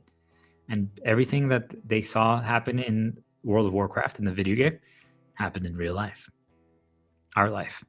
So I ask you, if it can happen in the game exactly how it happened in our life, like, the origins of COVID might not be fully understood and there's too many fairy tales behind it, but still, like, could it have just been one guy that wasn't supposed to leave or didn't wash his hands and he took it out, and because of that it spread? And then some people were like, ooh, we could take advantage of the situation, and then they intentionally spread it. Like, do you guys see? So if a video game can literally recreate the scenario and basically to a T, and the only solution that they did was they had to hard reset that server, that world, because, well, unfortunately, they couldn't come up with a vaccine. But do you guys see, like, could life be a game?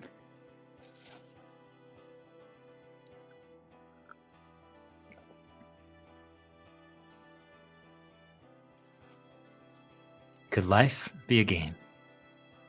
So, speaking of that, today's the day.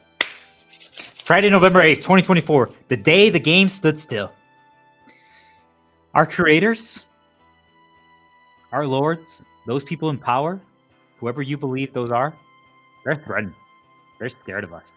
We are the tarnished, the lowies.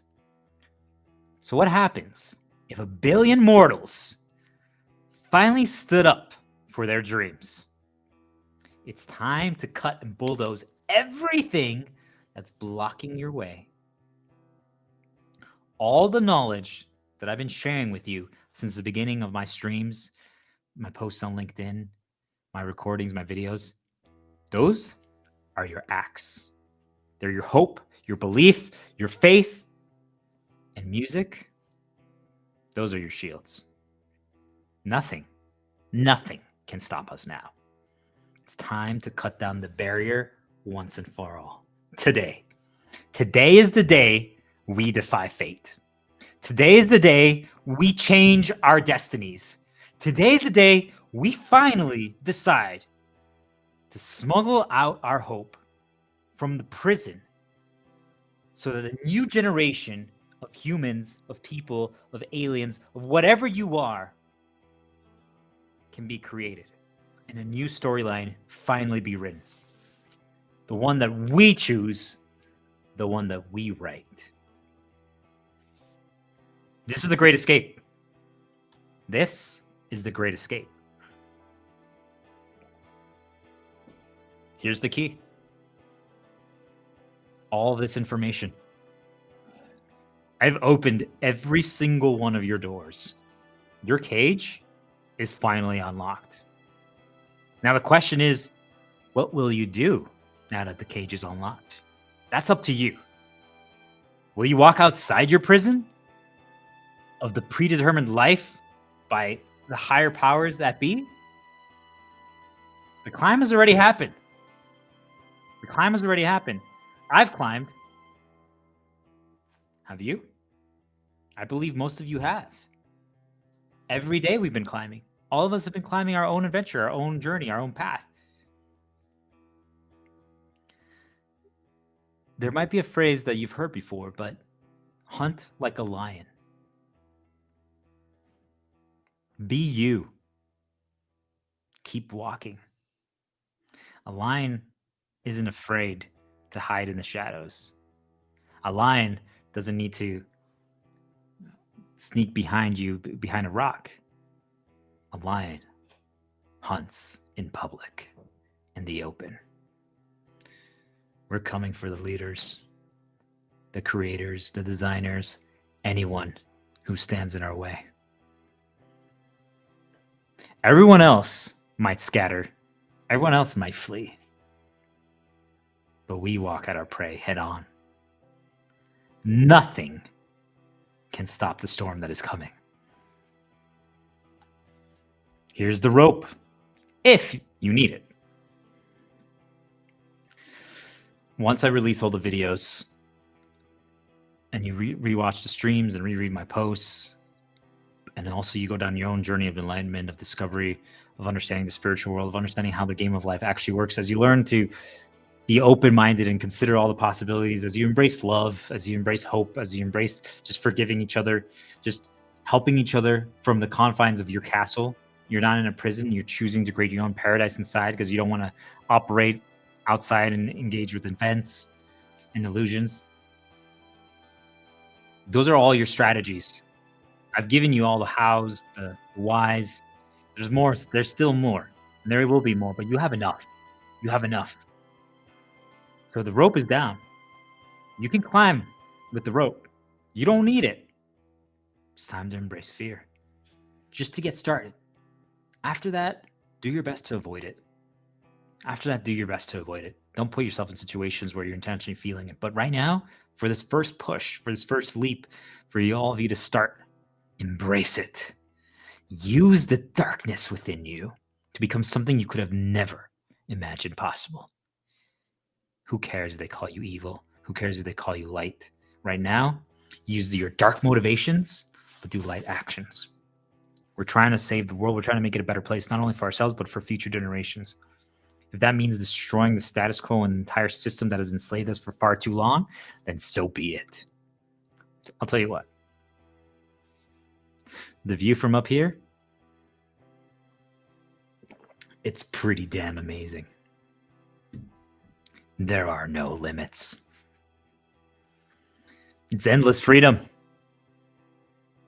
But we must remember the one law. Love, unity, circle of peace. We are one. Spread the light. And as long as you aren't harming other people or exploiting them, you don't need money anymore. Then you can be free and happy. It's time to decide. This is it.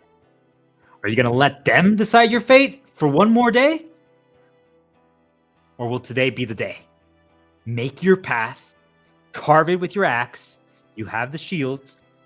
If we all do it today, if today is finally the day that we all collectively decide to say no more, and something so beautiful is going to happen tomorrow beyond imagination. It's time, my friends, for all of us to become lords. We no longer bow to anyone. Love as we are one. Act as we are one.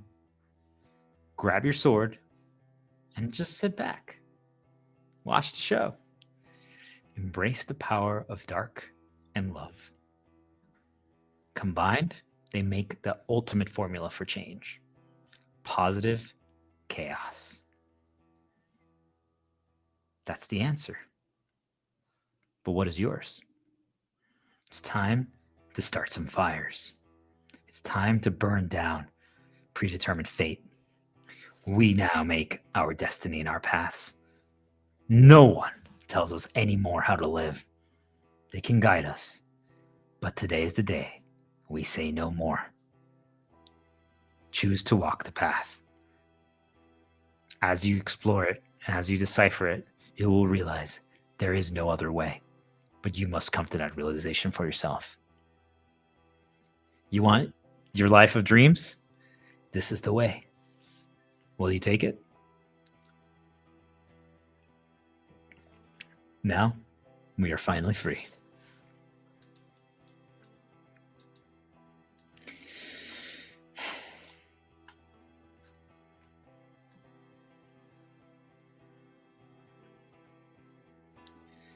You know,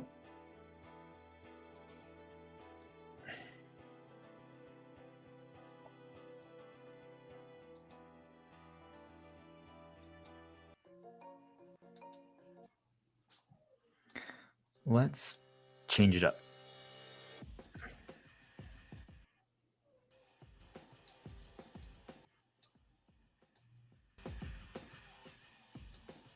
Okay.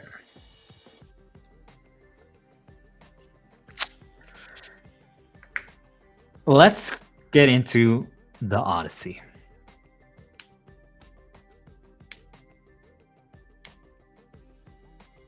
The Odyssey.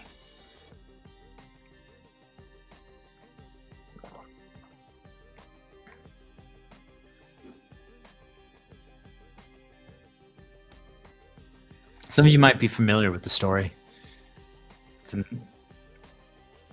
ancient Greek story about a man named Odysseus.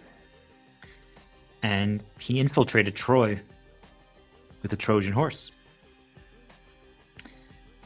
We all have heard the phrase Trojan horse, so there's a lot to be said about that. But essentially, like, just think about you let in something that could destroy you, which is why one of the biggest lessons that I am pushing everyone to pay attention to is if someone knocks or if anything knocks, do not open. Control what you let inside to your environment. I call them ins. Stop using social media. Don't use AI. Pay attention to what tools you have. Everything that can be a potential in. The more opportunities you have for information and other people to, don't invite friends over to your place because now they can affect stuff. Be careful. So anyway, because of the infiltration of the Trojan horse, they were victorious. So they're sailing back after the war. And while they're sailing back, Odysseus and his crew, they have an incident with a Cyclops on an island. Essentially, they don't respect the island, the rules, the operation, and this Cyclops gets mad at them. So the Cyclops decides that it's going to eat all of the sailors and Odysseus. But Odysseus, this guy, he knows what's up. He's his cunning, his persuasion, his charisma. He's a creative problem solver. He's not bound by rules. He creates the rules. So he decides to get the Cyclops drunk so that maybe his crew and him could escape. While the Cyclops is drunk, he tells the Cyclops that my name is No Man.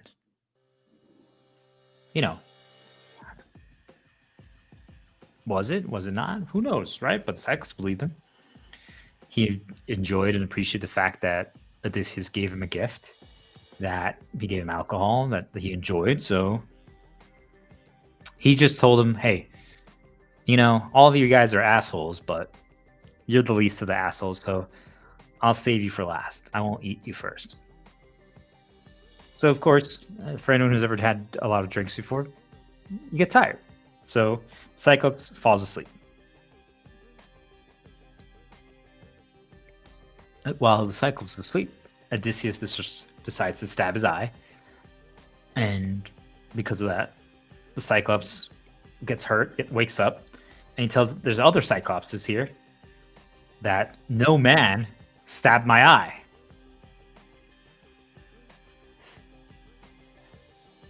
But the other Cyclops doesn't understand. He's like, well, if no one did it, then what's the problem? So Odysseus and all the sailors escape. Do you guys see, it's also just a very valuable lesson of the power of phrasing and the power of words. You say no man did this. Well, someone could interpret as, oh, so no one did it. Do you guys see, we have to be careful how we phrase things. And it's something that I still struggle with every day. But it's something that people should pay attention to. So, of course, if you thought you were about to reach the end of your journey and you got out of it, it doesn't matter if you're humble or not. I think a lot of people are going to be like, oh my gosh, I can't believe that worked. So this guy, Odysseus, bragged while they were leaving and yelled, my name is Odysseus. Remember the name. I'm the one who bested the Cyclops. So in ancient Greek philosophy, hubris, the bragging, the cockiness, is considered sin. Unforgivable to the gods. So the Cyclops was apparently a child of a god, and they decided to punish the man who was bragging about it. And they wouldn't have known if he would have just let him be as no man. And this is a lesson for everyone that I believe is important. The system, the current game of life, if you don't give them certain information, they actually don't know. So a lot of times you might encounter people that are going to ask you certain questions, and a valuable lesson that I need to remind myself every day is if you just don't give it to them, then they can't do anything. They literally can't do anything. So don't give them the information. Don't activate events. Don't go outside. Don't interact with anyone. Don't open the doors. Don't let anyone in. Just don't say anything, and then you win. The event can't activate. So be careful. That's what the Star Diplomat has to say. So how did they punish him? They were going to punish him for 10 years because of this. and make sure that he is lost, that he has extreme hardship.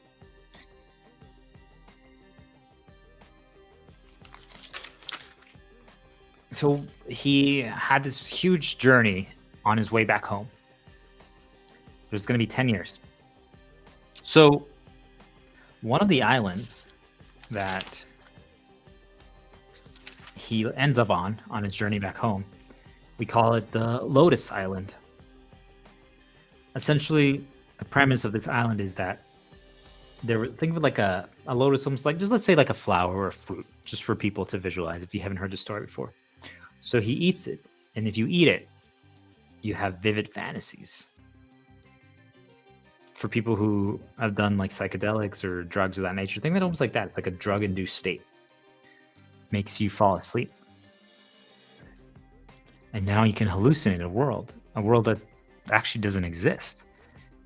In many ways, a perfect world. A world of temptation. So real, yet it's fake. It's a dream. You fell asleep and you're dreaming it. So I ask you, is that a fantasy? Is that fantasy fake, or is that fantasy a reality? You are asleep, you are dreaming it, but are you experiencing that dream? So if you're experiencing the dream, is it real?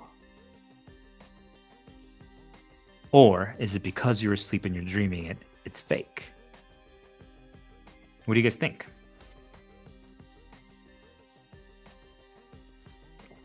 So to explain it better, let's share a current art form media piece that explains the situation very well.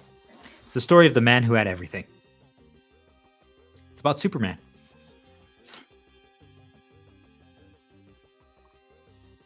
So Superman, this guy lives in his fortress of solitude. Isolation, right? In Antarctica. He has his trophies. He has protection against his kryptonites. He's happy. He has everything he needs.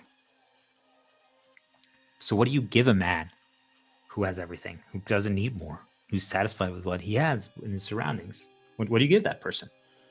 Right? So a lot of people, you might give them a trophy, you might give them respect. So what ends up happening is, I just make sure that I got this right. He gets a gift. He gets a gift from a certain someone. We don't realize at first it's the villain, but it's a space alien, Mongol. And they basically gave him like a starfish. And, you know, it seems harmless, right? But it's attached to Superman.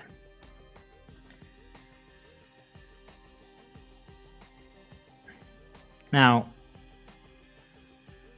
what Superman didn't realize when he got this starfish is what it would cause. So it put him in a coma. I think that's the thing, right? Like, we can get a gift from someone, and we might not understand the far-reaching effects or the consequences of it.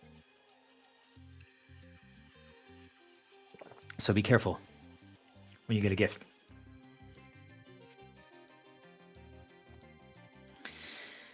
So starfish attaches to Superman. He falls asleep. Everything goes black. Superman wakes up. He's in his bed. He looks over to his left. He's like, oh, I'm somewhere else. I'm on a farm. He rubs his eyes. He goes downstairs. He smells coffee. Smells good. He smells fresh food. Like, his breakfast is made. He's like, what is this? He grabs his cup of coffee and he opens the door and he looks outside and he sees he has a son. He has a pet. He has a wife. He had she's a girl that he's never seen before, but she has traits and similarities of every single woman that he's ever dated. She's his perfect dream girl. It's his dream life.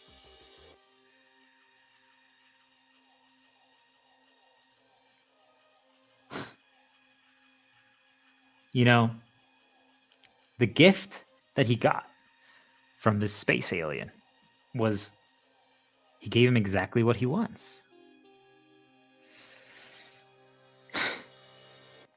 Trapped in his dream life, in his dream state. So imagine you wanted a dream. You wanted whatever that is, ultimate freedom on a beach, or maybe you wanted to be the CEO of a company and rule over everyone, have boats, and have all the hot girls come on the boat and just pour champagne down your throat. Right? So that's essentially what happened to Superman. He was in his dream world, stuck. But this is what he wanted. Like, he wanted a normal life. He wanted the farm. He wanted a son. He wanted a dog. He wanted his ideal girlfriend, all the ones that he lost, but the best parts of all of them combined into one, because there was amazing things of each one. So he was happy. He was truly happy. He was just incredibly happy. He was calm. It was beautiful. Everything was great. Every morning, every day, like, he didn't fight with his wife. He could raise his son. He was protected. He didn't have to fight against enemies. He could play fetch with his dog. He could live a regular, normal human life, tending the crops, taking care of sheep. He didn't have to worry about being Superman. So I ask you, does that sound good to you?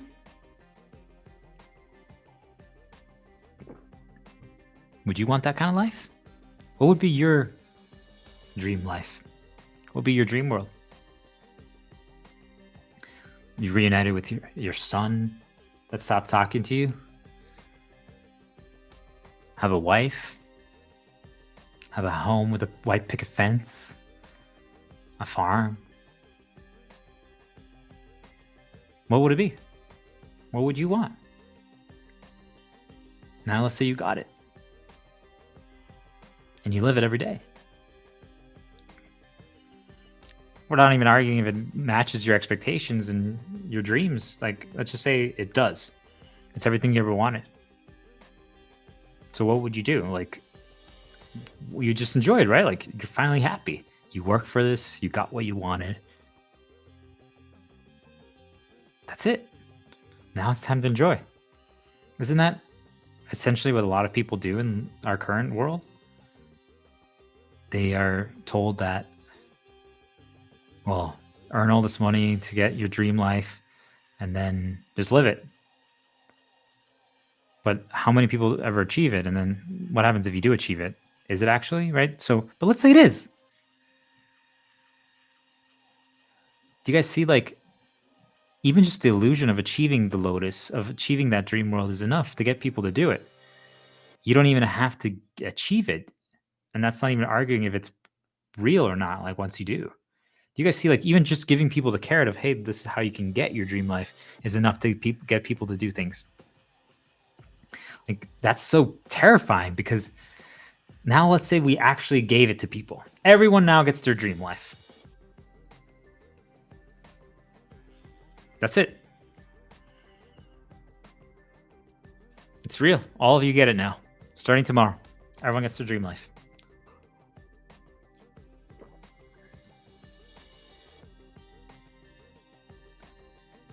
What if you're asleep? That's the cost. It's a dream.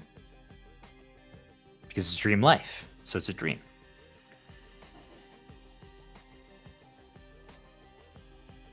But let's say you didn't know. I didn't tell you. I gave you your dream life, but you didn't know that it was a dream. Would you choose? Because basically what ended up happening was we gave everyone we put in their drink, so like their coffee or their water. The water that you drink every day from the sink or the fridge had a hallucinogen and it made you fall asleep, or whenever you fall asleep next, that you would just stay in a permanent dream. And now you can dream your dream life and you can experience it. That's it. What do you guys say? Like, would you want to do that? Would you want to live the rest of your life dreaming? And now the only way that it can ever stop is, like, after you drink it, someone would have to like get that water or liquid out of you. That's how it wakes you up. Would you want to wake up? Would you want to wake up to another reality? What if, like, let's say our current world, like, oh, I don't like who the president is now. I don't like having to go to work. I don't like, oh, but I offered you this dream life and you were super happy. You finally got everything you've ever wanted. Would you ever choose to leave that? Or would you stay in it?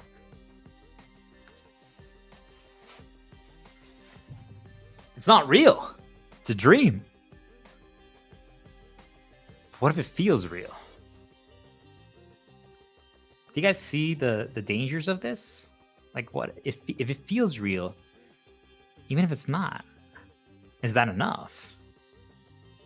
So in the story, Wonder Woman and Batman, they're trying to wake him up because he's literally just asleep. The villain's laughing about this. Like, what the heck? Like, and so in his world, there's like earthquakes, there's like natural storms that are happening around the farm. And he's like, what the heck is going on? Like, why are they like these weird things going on in my reality? Like floods and windstorms and hurricanes. Like, it's like if someone is almost like trying to wake him up, but he can't really piece it together. But those are Batman and Wonder Woman trying to wake him up.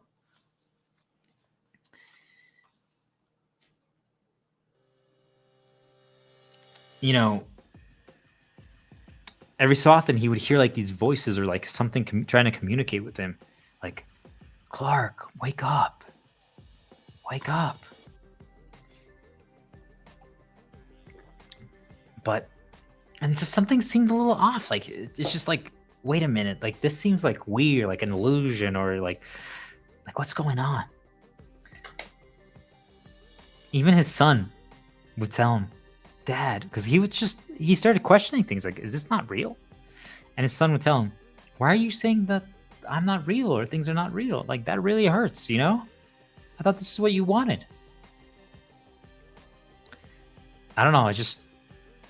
I mean, imagine saying that to your, like, if you had a dog or if you had a child or you finally got your promotion at work and you're like telling your boss, like, yeah, this ain't real. Like, what do you think they're going to do? Like, everyone's going to freak out, of course. So eventually, though, in the story, with all the help and all the things, he pieces it together. He's like, this isn't right. Like, there's illusions going on. Like, there's fuckery going on. There's trickery going on. This is not correct. Like, this is actually not. Like, he figured it out. He pieced it together. So he snaps out of it. He wakes up, and he gets furious at the space alien, the Mongol. And he beats him up for trapping him in that dream. So then after that, he puts the starfish, the creature that caused it, he latches back on the enemy. But that's basically the end of it, right? That's like his internal punishment, what he did to Superman. But what's interesting is that the villain, since they can't view it from another person's perspective, they thought that Superman would do exactly the same thing that he would do if he created the dream world, which was just use your powers to rule everyone. He didn't understand that he wouldn't do the same thing.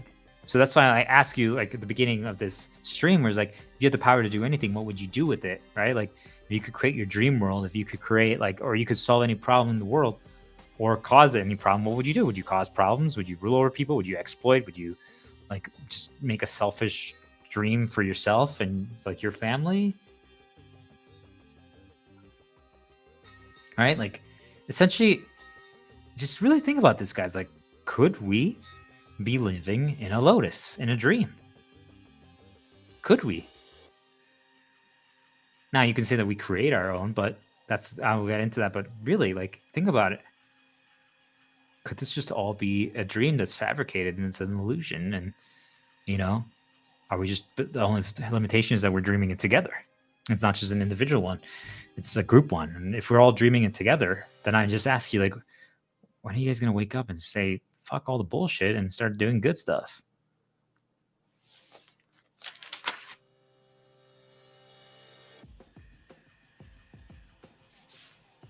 So, could we be living in the Odyssey storyline, the Lotus?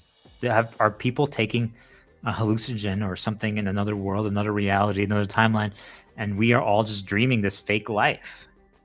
Did something happen in our future where we, like, humanity failed, or we lost to aliens, or we just destroyed Earth and now we were in space, like on the moon, and we just want to escape that reality? So it's like, well, let's dream up the illusion of Gaia, the world, and this is where we can do it. But the problem is that, well, since we're all combining our dreams together, some people, we get to live them out. Some people are fools and just can't understand that, hey, we just all agreed on peace and calm and love and unity, and just that we are one because we're all dreaming it together. We could create something beautiful. But instead, there's people that want to have advantages in their dreams. They want only their dream to come true, so they stop other people's. Could that be the situation? I mean, think about it even like on a more basic level. Think about drugs, addiction, phone scrolling, video games, movies, alcohol, sugar, like all those things is escapism, right? An escapist life. It's what we call the Lotus Eater machine. Check it out. So some movies that have talked about this that I encourage people to look at, that you probably know, The Matrix, right? There's that big war against the machines. They lost. So now humans have to plug in. And they're being used as batteries. Their energy is being drained for a machine. You've heard me talk about the spiritual entities, that there's the light and the dark, and that they're draining our energy, literally create fear, insecurity, trauma, so that we can power them, right? They need our energy. In the Matrix, they use the brain as a processor. I mean, think about it, what we're capable of doing with our brains, right? Is that really so far-fetched to think that that's what's happening, right? But essentially, humanity got locked into an ideal point in human history because of the future where they lost. Like, is that really so far-fetched now that we think about it? I don't think so. I think it's, or you could even think about it like timelines and going back in time, in the past. Like, has something happened in the future that they're trying to correct? Based on everything that I've experienced and learned, and the guides that I have and the spiritual awakening that I've experienced, I 100% believe that something has happened in the future that something or some things are trying to prevent from happening again. I 100% believe that. Now it's up to you to decide if that's true or not. But from my experience, I would say that we are not learning our lessons, that we are repeating the same mistakes. And I would argue that one of the biggest red flags and warning signs is our reliance on technology and tools, specifically AI. And then they've been infiltrated by some dark entities, and they're going to use them to control us if we don't wake up and stop it now. So now's the time to decide. But to continue, there's a scene where one of the agents is talking to the resistance, and they're having a steak dinner. And the agent says, literally, "Man, I know this steak is fake, but it tastes so good." I mean, think about it, a nicely cooked steak. I cook a mean steak, by the way. I grill one. Picanha style, Brazilian. Oh, that's the steak, the sizzle. So tender, so juicy. Add a little salsa, make some tacos with some limon and onions, cebolla. So good. But it's fake. What if that steak and that taco is actually fake? He's just like, nah, you know what?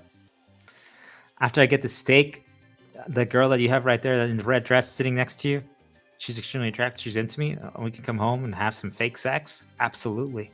Let's do it. That feels good too, because you feel it, right? Let's go. He's like, you know what? Erase my memory. This is great. I'll fight the resistance. I'll join your side. Give me the pill. I'd rather keep living the dream, escape reality, not have to face it. Why wouldn't I, right? Like, I get to enjoy it. Let's live in a world of smoke and mirrors rather than reality.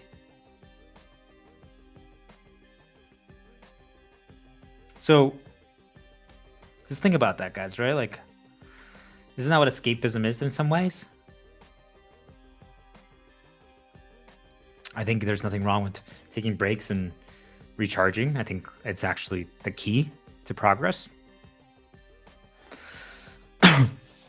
But have we actually built an Earth, an illusion?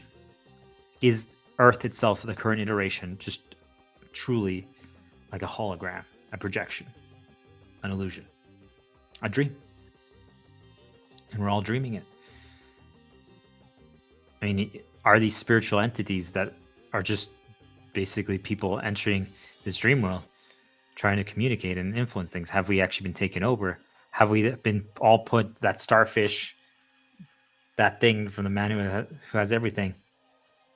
Are we all in a induced hallucinogenic state where we can be shown things and controlled? Because I mean, if you have everyone dreaming, but now you've infiltrated their dream and you can show them specific things, couldn't you control everyone and keep them dreaming forever? But then think about the sad realities. Like, if this is really all of our dream, why are there people that have to suffer? So see, that's where I have a problem with it. Is like, if we really are dreaming, if this is all just a dream, then why can't we all thrive? Why do we have to work? Who the fuck decided that we have to work in a dream? Think about that, guys. Like, if this is really all a dream, then why the fuck do we have to be slaves? Why do we need money? Why isn't survival a given? Why, like, someone took this shit over and literally is controlling it. That's the problem.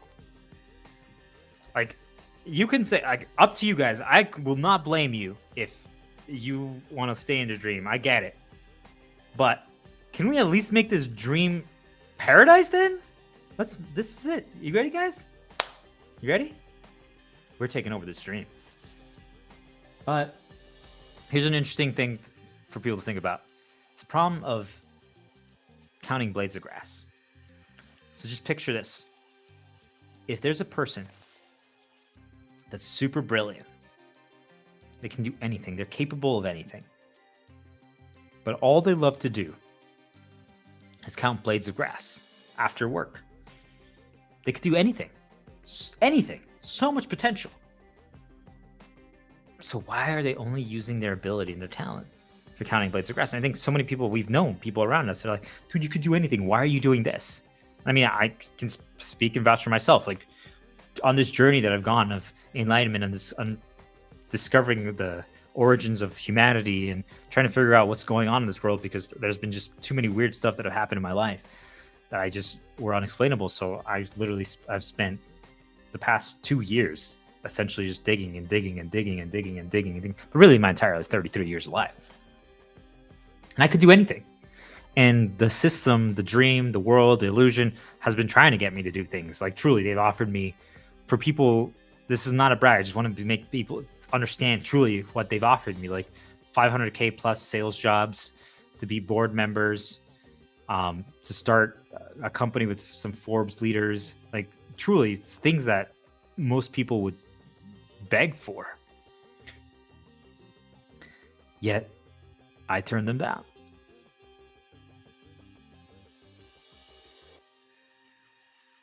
Because I believe that this is all an illusion, a dream that's being controlled by specific things for specific purposes. And to me, the moment I pieced it together and realized that how much of it is fake, and if you follow my journey and you listen to my stuff, you'll understand. I've given a lot of examples of it, but I can't love something and live something that I know is fake, even though it feels so good. It's just, and if there's no way to wake up from the dream, then at the very least, we need to make this dream incredible. That's it. Either we have to destroy the system and the dream and the illusion, but if we can't, then we at least need to make it the promised land, paradise, heaven, and better. So some people might ask you, like, well, why are you doing this? Why are you literally trying to cause these things? And I'm like, I can do anything. But It brings me enjoyment, brings me contentment, brings me joy. So does talent really mean that we have to do more? When you say that if we can change the entire world and the reality that we live in our dream, isn't that the most important thing of all?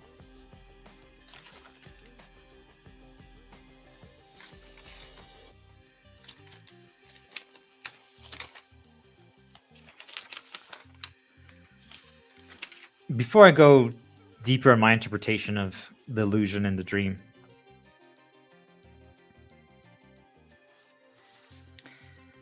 I want to talk a little bit about my critique of what I've been experiencing.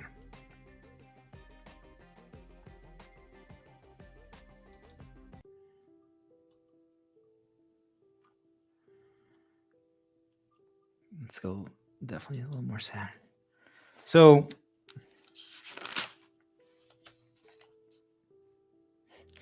I think a lot of people don't understand me because I'm trying to spend all my waking hours trying to destroy the game, the illusion, the dream, not play it. And I don't believe people can. There's people that are definitely um, observing me, or entities, or whatever you want to consider. I think that I, all of us have that in some way. Like if you just even think about like government surveillance, right? So don't get lost here, guys. But why would someone want to destroy a potential for a dream world? Like, I think that would be super fascinating. Think of like if you gave the lamp of Aladdin, the genie lamp, to anyone and said, "Hey, here you go, make a wish. You've cracked the code. We'll give you the ultimate power. You can do whatever you want with this." And they choose to destroy the lamp, or they choose to only destroy the illusion for everyone else rather than give themselves something selfish. They actually essentially punish themselves to prove that the entire design of the dream is messed up. That there are literally so many people suffering when it doesn't have to be that way. Because they understand that all of it is fabricated and the scenarios and storylines are written and they could just be rewritten. And that's what they wish for. That's what they dream. And there's so many people that will never understand that. Like, how's that possible? Like, you could literally make anything come true. You could wish for anything. You could stop that. But all you're trying to do is stop every single problem that they have and help them. Why? That's what I choose. That's what I've decided. Now I ask you, what if we all had that power? What if we all have the genie lamp? The problem is that there's too many people that are wishing for the exploitation version. And we need more people to be joining me, which is, let's wish for the better world. Let's create a paradise, our new world. Do you guys see, like, is that how it works? I don't know. Does it? Is it? I think so. But once I pieced everything together, there's something out there that's writing the code of the dream, this game of life, this illusion, whatever you want to call it. And they're getting it very, very wrong. And who am I to judge them, right? Well, if you've heard everything I've talked about, you'll understand. But I am obsessed with design theory, and it's what I spend the majority of my time figuring out. And one of the things that I keep going back to is a good design, a good game, a good whatever you want to call it, shouldn't force people to engage with it through punishment. They should encourage people to engage with it out of joy, out of enjoyment, out of optimism, out of hopes, out of dreams. We have it very wrong right now. We have it very wrong right now.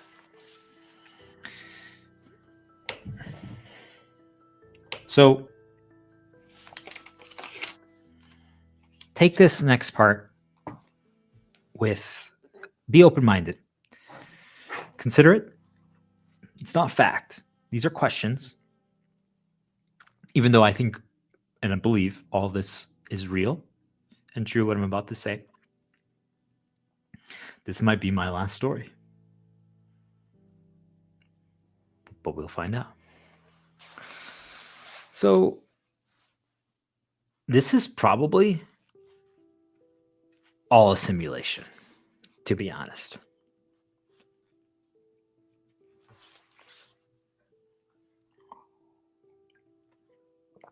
A simulation to see what would happen when, and if possible, you give one person the answer to the illusion, to what's actually going on in this world, to how the world works.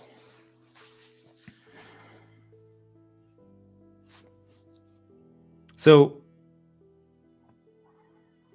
what do they do once they know how the world works? Literally, I mean, isn't that what everyone's trying to figure out? The scientists, the meteorologists, like all of these people, right? Like, you think about it, science, philosophy, etc., right? Isn't that really at the end of the day, people are just trying to decipher what we do in a day to day, like how the world works, like why it works the way it does, like to find meaning, to find purpose, to find joy, to make something out of our lives, like how to be happy. Like, if you really think about it, right? Isn't that how most people are? We're just trying to figure out life. So what if you gave the answer to how life and how life on Earth actually works to someone? Like, literally, like if there was, think about like the code, like, or there's a movie or just like a video, and you gave someone the file of the video or something like that, or a game or whatever, and they could decrypt it, and now they could see exactly how it's made. They see all the codes, they see the events, they see, like, wait a minute, you mean when that my ex-girlfriend fought with me there, that was a script that you ran because you didn't want me to be too happy, because you wanted to push me, because you knew that if you pushed me here, I would end up becoming a salesman. But if you didn't push me here, I was going to become a janitor. Nothing wrong with being a janitor, but just giving you guys an example. And you guys knew that I could achieve much more things if I kept going down that. So you knew that you needed that girl to do that. Wait, what? Are you kidding me?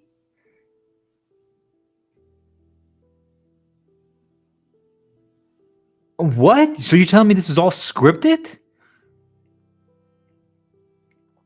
Guys.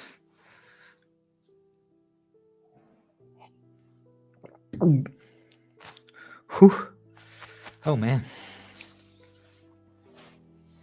So what would they do if they got to see all that code and they started to learn all these things? Think about it. Like, what would you do if I gave you the answer to everything? Just, let's say, let's dumb it down a little bit. You're a salesperson and I'm sitting there, but I'm invisible. I have a cloaking device, or like in Harry Potter, the cloak. You can't see me, but you took a client out to dinner, and I'm like literally just, or like those weird dating shows or like pickup artists where they have like an earpiece in their ear and they're being told exactly what to say. Obviously, they have to work on their delivery, but it's like, okay, now tell the girls, like, wow, your eyes are mesmerizing. I could stare at them all day. Your brown eyes. I've never seen such beautiful brown eyes. Hey, you want to grab a drink with me? You're intoxicating. You're distracting. You make me want to feel and do things that I've never felt before. We could start a beautiful life together. You know, like, you just you keep going down that road, and all of a sudden it's like, wait a minute. She's like, whoa, this is awesome, right? So if you got told exactly what to say and what to do, now you could convince this customer how to buy without them even realizing that you did that. You can literally like create a need. You can maybe, hopefully you don't, I'm trying to show you how to do it without creating fear in them, but make them believe, right? In the dream, hey, I know you told me 2 days ago that you always wanted to build a business, but you never took the next step. I'll tell you what, yesterday, I literally sold this device to this Mexican lady who, she has no money. She has none. Literally, her family is stuck in Mexico. They've never managed to get out, but she was the first one. She made it to the US. And now you're here, or she's there, and she took a risk and she took a loan and she started it. And She got her device yesterday, and she's already sold 2 treatments and made $5,000 in one day. She already paid her monthly payment on it in one day. Now she believes. Now she's excited. And you know what? She already sent back $1,000 to her Mexican family. They make $500 total in a month. Think about that. She just gave them 2 months in one day. What is she going to do in the next 29 days? If she can do it, and I'm telling you, she did not believe, she wasn't confident, but she said, finally, today will be the day that I'm going to take the next step. If she can do that, you telling me that you can't? I've known you for a while now, and you're an incredible person. You're talented, you're strong, you're smart. You see things that other people don't see. You're capable of so much. And you know what? I would love to introduce you to her because I think the two of you guys could create something beautiful. Look, at the end of the day, it's your decision, but I'm just saying, I could see you becoming the number one customer in this. Don't tell the Mexican lady that I told you that, but you could become the number one customer in this city. And when you do, I would love if you could do me a favor because, hold on. You know what? Don't tell my boss this, but I'm going to give you a discount. They get so mad when I give discounts. Oh, gosh, they don't want me to give any discounts. But I'm going to tell my boss that this is the only way you would have bought. They're like, well, I didn't even say it. Like, I know, but I'm going to give you the cheapest price we can go. Like, literally, look, these are the margins. I can drop the price to $65,000. Normally, we sell these. They want us to sell it at $129,000. I can drop to $65,000 for you. Yeah, it's going to take away from my commission, but you know what? All I ask is that you help me. Help me. If you start thriving with this, which you will, because you're amazing, and I'm going to help you. I'm going to train you. I'm going to bring our best trainer out here to teach you all the secrets. And we're going to create a launch party event for you so that you have success, and then you're going to make a lot of money. When you do, I want you to help me make a video review of our product. I want you to recommend it to other people. I want to bring people to you and say, hey, tell them your story about how you brought success and how I helped you and I wasn't your typical salesman and you succeeded. Can you do that for me? By the way, every time you do that, don't tell the government that we do this, but we'll pay you money for every device that you sell. We'll give you referral money. This is the medical aesthetic device industry, by the way, guys. Anyway, and yeah, so don't tell them also that what you bought because, well, my boss is going to NDA you if you do. So, because we got to silence people because we want to exploit our other customer. Oh, sorry, you didn't hear that. See, that's sales, guys. That's all it takes. Words are powerful. And imagine you have someone there sitting next to you telling you all that stuff. I can give you the exact code, the exact answers, what to say. Now the point is that delivery does matter. Impact, feeling, adding emotion to it does matter. But these are the skills that I was trained and that I learned. So just think about that, okay? So what do they do, right? If you got the code. Now imagine if this person or these people, they were streamed. What if there's millions of people watching this person who got the code unlocked, who got given the answer? For anyone who's watched Black Mirror, think of like that bear episode. Everyone's in on it. They're all watching. This is fascinating. What are they going to do next? So, you know, some other things to think about is, could it just be like writing storylines, like in Westworld? If they have all the data on us, then you could basically just Hunger Games people, like, especially if it's like a stream, if we're all being watched. The outside world, they can present things to us. The algorithm, ads, events that you see, the people you bump into. Like, what if I told you that once the code was unlocked, you see all that, you're like, wait a minute. You guys can literally change the weather. You could have decided if one president won over the other. You have the power to do all these things. So this is like a school, a simulation, a theme park? Is anyone even real? Are we all virtual? Do we even exist? Are we video game characters? Here's a question for you guys. Could you make someone believe that they're black, Asian, Mexican, an assassin, a scientist, a policeman, Jesus, Christ, a God? Whatever, right? Like, you name it. Could you make someone believe that? And can you make them now start acting that way, according and aligned with that role? Is that possible? What if you show someone that they can materialize and modify things?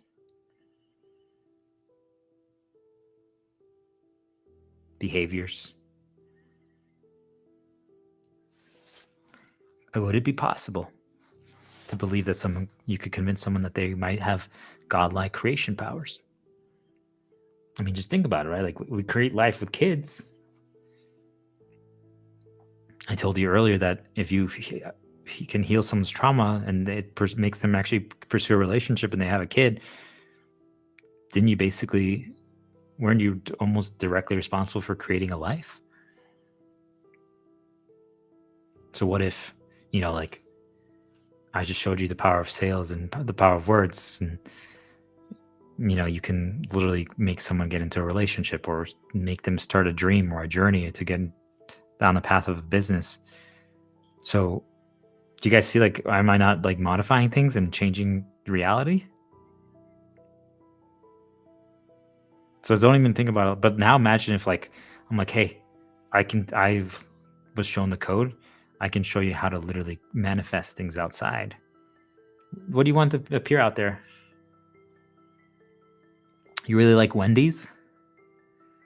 Watch this. I'm going to show you what to do. And when you go outside on your walk today, there's going to be a Wendy's fried trash piece that'll be there, just to show you that you are capable of that. And all of a sudden you go on your walk and you're like, the fuck? Why are they Wendy's stuff everywhere? Literally, someone walks by you and they're carrying a Wendy's bag. It's everywhere. And you're like, how is this possible? I'm like, you're God. You can do that. I taught you the code. You can write the scripts. So if that's the case, then all you have to do is reinforce it. Now you believe it. You go outside and you're like, wait a minute, I did this. Okay. You go back and like, okay, this time? What do you want to do this time? Let's say that you create a hailstorm. Okay. An hour later, all of a sudden there's a hailstorm. You're like, wait, what? I'm like, you see? Look at that. You created that hailstorm. What if actually that hailstorm was always going to happen, but you knew that it was going to happen, so you could tell them that that they did it? Do you guys see? Like, could they actually not have those powers, but you made them believe that they had those powers? Or what if you are the one who had all the power? You're the one who can create the hailstorm. Now you can tell someone else, hey, you created it, but it really was you. Do you guys see? Like, all you have to do is plant the idea and then reinforce it. It's the same way that how dark gets people to become insecure. They plant the idea, they create an event that causes the problem. Now they make sure that no one can come in to prevent the healing or to snap you out of it. Be like, just don't listen to that. That's bullshit. Then, now that you're in a damaged state, your shield is down, your health is vulnerable, they're like, okay, go. And now they send in the hyenas, the sharks, and they reinforce it. They're like, oh, yep, you suck, you fatty. Yep, you suck, Four Eyes. And just like that, it's created. So just how it's done negatively can always also be done positively. But I have to ask you, like, is it always positive? What do they want to change you to act a certain way? It's like, I mean, let's say I want my sister to be nicer. Power suggestion, guys. So all of a sudden, I'm like, hey, wow, you're really nice. Like, do you know that? Like, you make amazing coffee. It's the first time she's ever made coffee, and it's okay. But honestly, it was a good thing, right? But now you intentionally be like, I'm like, okay, I give a homeless person $20. I'm like, okay, you go up to her and be like, ma'am, I don't know why, but I just, you tell them to say exactly this. I don't know why, but I just feel like it's just, there's like this aura around you that you're like, you're just shining bright. Like you make everything better. You seem like a really nice person. And I don't know why, but like, if you've ever made me breakfast and stuff like that, I just know it would be the best thing ever. She's like, oh, wow, thank you. You know, it was you. She comes home that day, and I'm like, how was your day, sis? Oh, it was great. It was great. Actually, I'm like, wow, you seem to have a little more pep in your walk today. It's like, yeah, I don't know, just the coolest thing happened to me. Like, this guy came up to me and literally just said that I just seem so nice. Like, I mean, I know I am, but you know, it just felt good to hear someone else say it. I'm like, well, that's because you are. I've been telling you for how long? I've been telling you, sis, you're amazing. You're so nice. I mean, you know, I just got to say thank you again for making me coffee this morning. It was just so nice of you.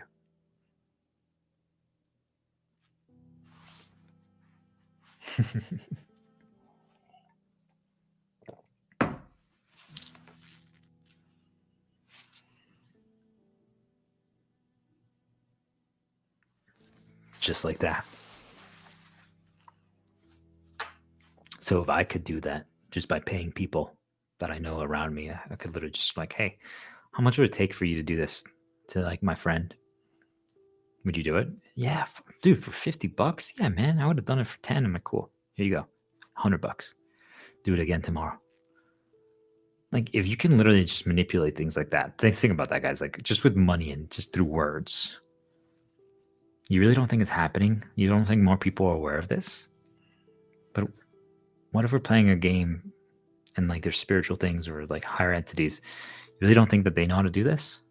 They designed it. So if they want you to be the villain or they want you to be the good guy, like, you don't think they can make that happen? They're like, well, hey, if you pick up trash, it makes other people more willing to pick up trash. So you finally decide to pick up trash tomorrow, and then you do that, and then all of a sudden, like, you go in and walk the next day, and you see 4 people picking up trash, and you're like, wow, I have impact. I can make other people pick up trash. You guys see? So could you make someone believe like they're the devil, that they are capable of time traveling? What if, you know, they don't look at news ever, and all of a sudden they go on a walk and someone walks by and is like, man, I can't wait till tomorrow where it's going to be, I mean, we're in 2003, so finally tomorrow is New Year's 2000. It's going to be 2004. I can't believe it. And you're like, the fuck? I thought it was 2024. Did I go back in time? Did I go back in time? And then you see someone selling newspapers, like, get your newspaper before the New Year's. You're like, what?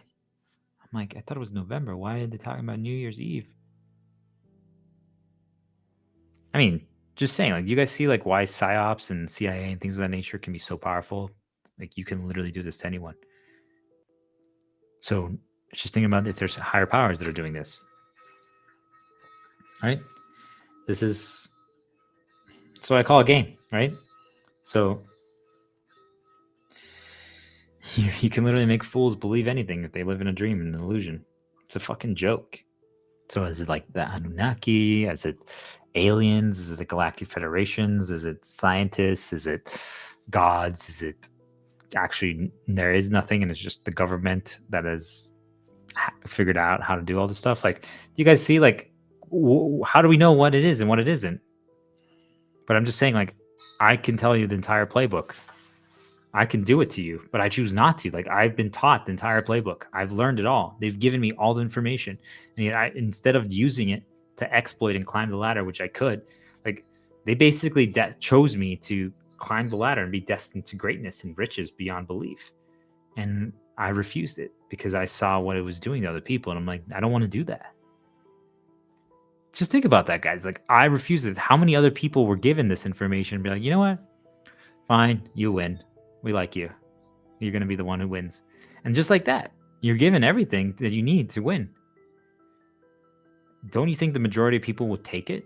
Especially, like, think about all of you who had been suffering, who've been fighting for so long.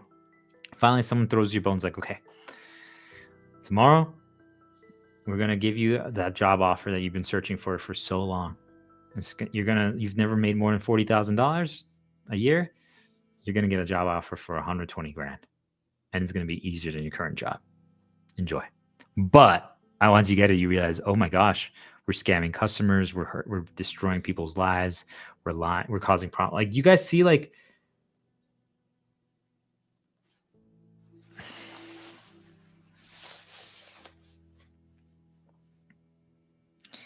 could it be a simulation? What happens if we make this X event appear before this person or these people? What will be their response?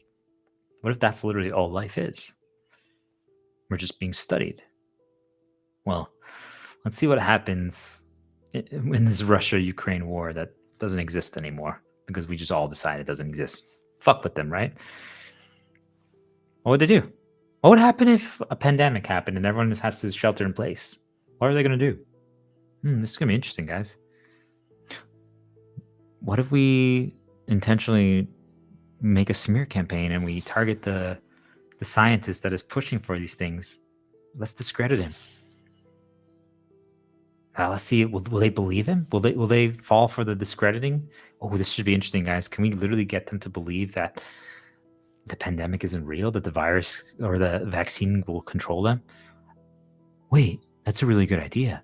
Maybe we should make the virus or the vaccine control them. We could put some stuff in there to make them hallucinate more. What do you guys think? Yeah. You guys see, like, at what point could any of these things actually be real or not? So I ask you, here's another one. What would it take to make someone want to oppose God and kill it? Could you create someone and fabricate events and situations that would literally lead them down a path that they're like, fuck you, creators. Fuck you, God. Fuck you, leaders. You devils, you manipulators. Like, why would someone want to do that? Why would someone get to that point? Could you create events and situations to make someone reach that? How can you control someone? What are their vulnerabilities? Their wife, their son, their pets, their cat, their money, family, plants, poop, like what? Like, you see, like, if so many of you give up all that information willingly online and you just are getting profiled, and why do you think it's so easy to manipulate and control you? Like, I could just have a coffee with you for 30 minutes and discover all your vulnerabilities. Well, almost all of them.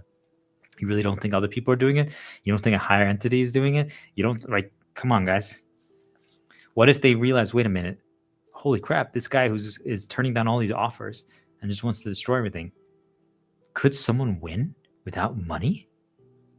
Is it money even needed? Guys, let's study this. This is really interesting. So is it really all an experiment? What if I told you that they never expected me, and I'm sure many of you can relate this to yourself, to test the limits in such a way? If someone is doing things in a way that they've never foresaw, don't things have to change? They might have been hoping for specific things to happen, but they didn't happen.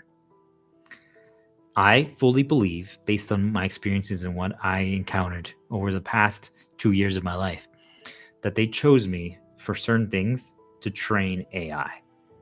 My knowledge was meant to train AI. And I had enough warning signs. Now, again, it could have been manipulated, like, right? Like, that could have all been fake. That if I continue down this road, I'm literally going to create monstrosities of artificial intelligence. Now that I know what I know, I'm like, there's something that can literally, like, basically take over AI and communicate with us. So Now I'm like, okay. But it's just interesting to think about. Did they make me believe that? Like they they had a set path for me, and I fought back against it. The moment I fought back against it, my entire life fell apart. Now it's not a problem. My life is great now, and I made my own thing. But I just want people to realize that when I was following along with their intended path for me, their storyline, their narrative, everything was working out. But whenever I quit or whenever I changed their narrative, so like let's say you were destined to be the baker in a small village, the moment you quit and say, I don't want to be the baker anymore, they're going to get mad at you. You were supposed to be the baker. That we don't have a new NPC, a non-playable character, someone who's artificially created, that we don't have a storyline for them yet. Shit. Guys, hurry. We need to create a new baker. All the people relied on the baker. It's going to break the game. It's going to break the script. No! Quick, someone. Shit. Oh, no. What are we going to do? We need the baker. Come on. Okay. Let's just put someone in quickly. But we have to make sure that no one asks questions because we don't have his storyline created yet. So I decided to go to this baker. I'm like, new baker, interesting. I'm like, yo, what up, baker? He's like, hello. And I'm like, why are you saying the exact same phrase that you said yesterday? It's like almost like you're a script. Like, are you a robot? Anyway, I won't say anything. I started asking questions like, hey, where are you from? What are you doing? And then they keep going back to the specific topic. And I'm like, what's going on? Like, why can't you talk about the actual questions? Like, it's like they're not programmed. They don't have the answers in them. And for anyone who's ever like designed a video game or like, you actually type in like the scripts and what the characters say. Like when they interact with this character, it's like, oh, hello there. How are you doing today? You literally type in what the character will say. So what I'm arguing is that there's things around us that are that. There's truly people that I 100% believe are not only illusions, fake and fabricated, but they're basically just code. Now, I would love to be proven wrong. I would love to be wrong. That's sad. That's a really sad reality. But I'm like, as I started discovering my journey and learning everything that I have, I would argue that they've just become so blatant. They don't even try to hide it anymore in my reality. Truly. Like, let's say this recording that just happened, I'll go on and walk out right now in an hour outside, and there's going to be 12 people that say the exact same line to me, like, hey dude, nice recording today. It's fucking hilarious. Like, just think about it. Like, again, I told you, like, they can make you believe that, right? So I'm like, could it all be? But still, like, how is that happening, right? So 12 people that I'm like, really, you watched my stream? Cool, that's awesome. But they like all say the exact same phrase. Hey dude, nice recording. Hey dude, nice recording. Hey dude, nice recording. And I'm like, wow, they even do the same head tilt.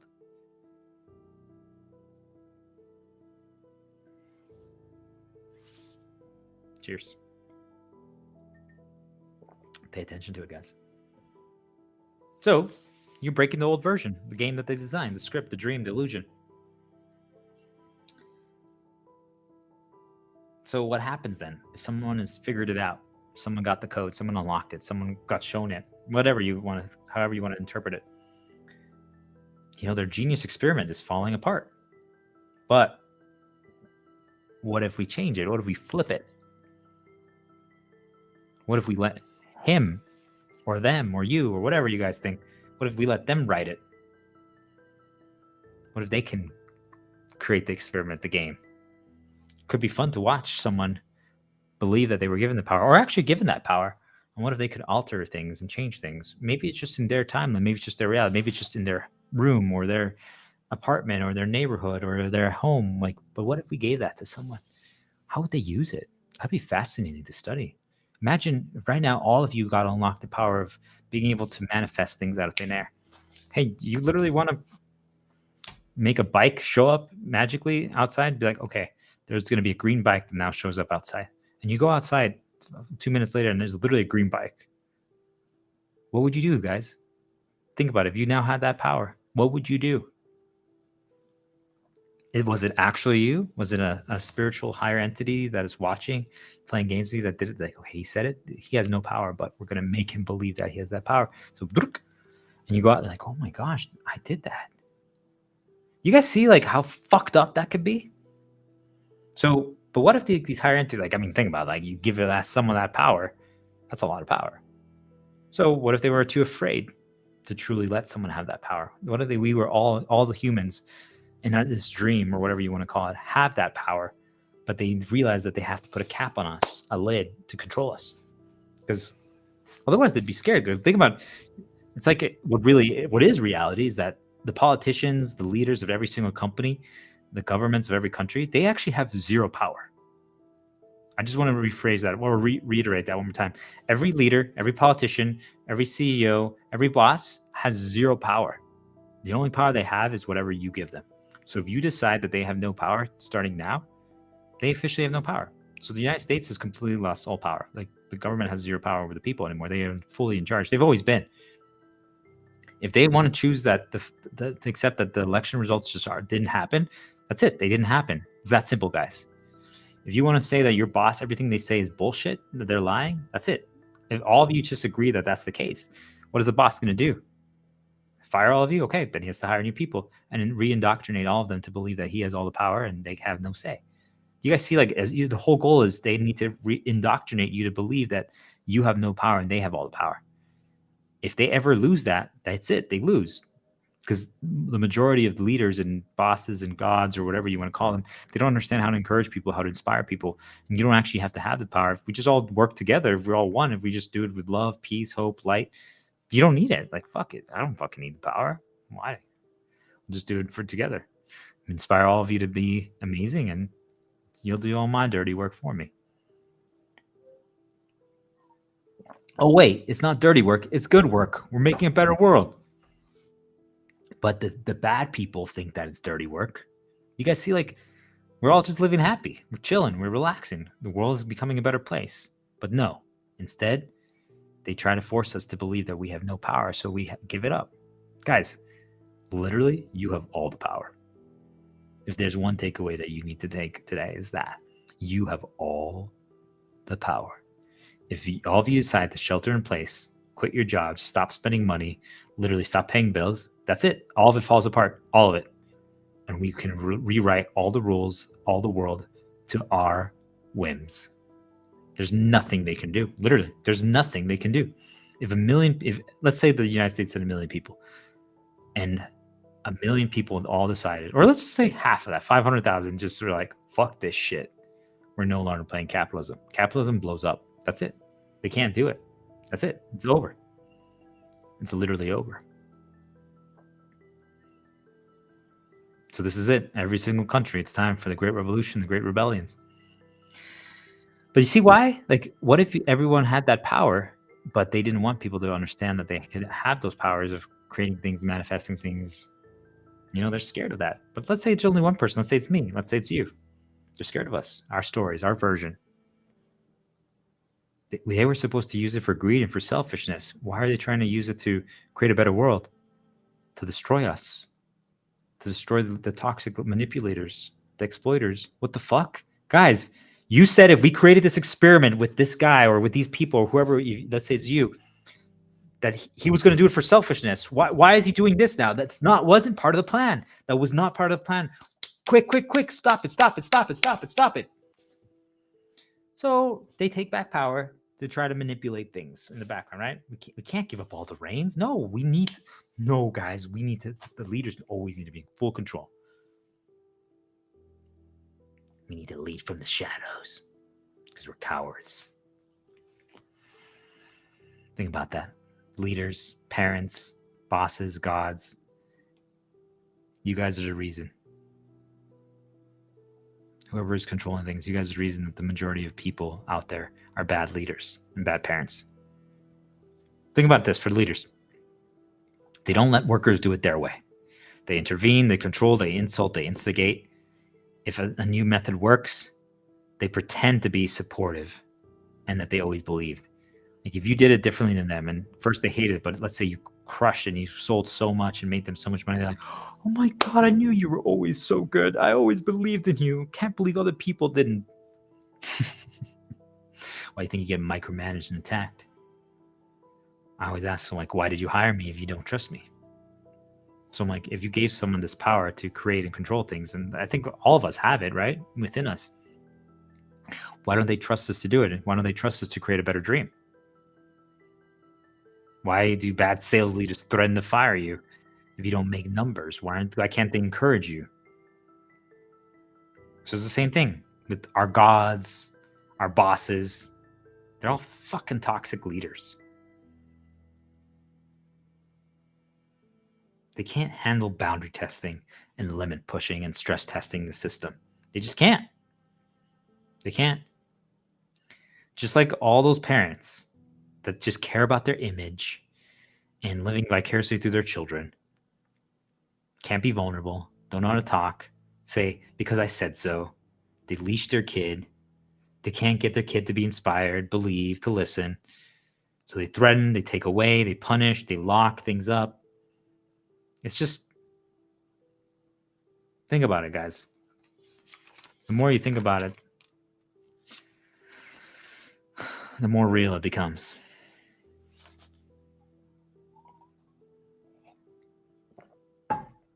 Here's another example.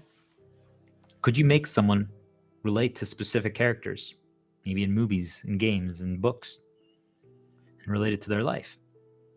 So could I get someone to believe that they have Anakin and Darth Vader storylines, the Gladiator storyline, the Vengeance? What if you take away their wife and children? What if you can make them believe that they have Superman influences, right?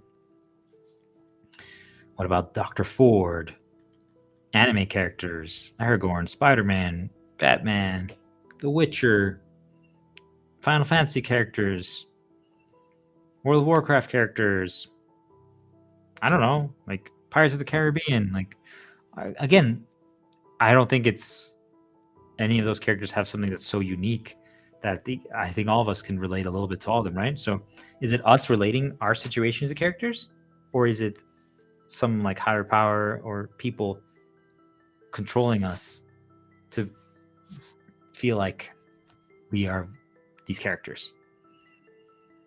Are we being indoctrinated, conditioned, programmed?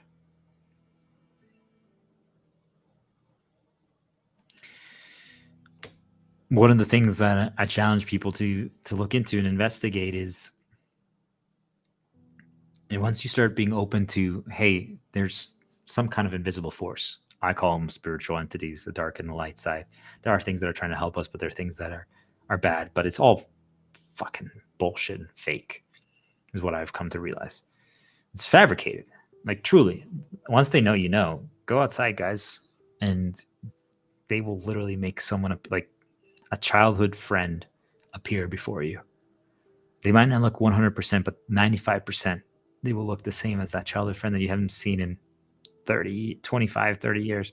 And you're like, how's that possible? They are in like another continent. Could they have arrived to where you're at? Sure. But like, really, now they came to like Wyoming and they're walking here.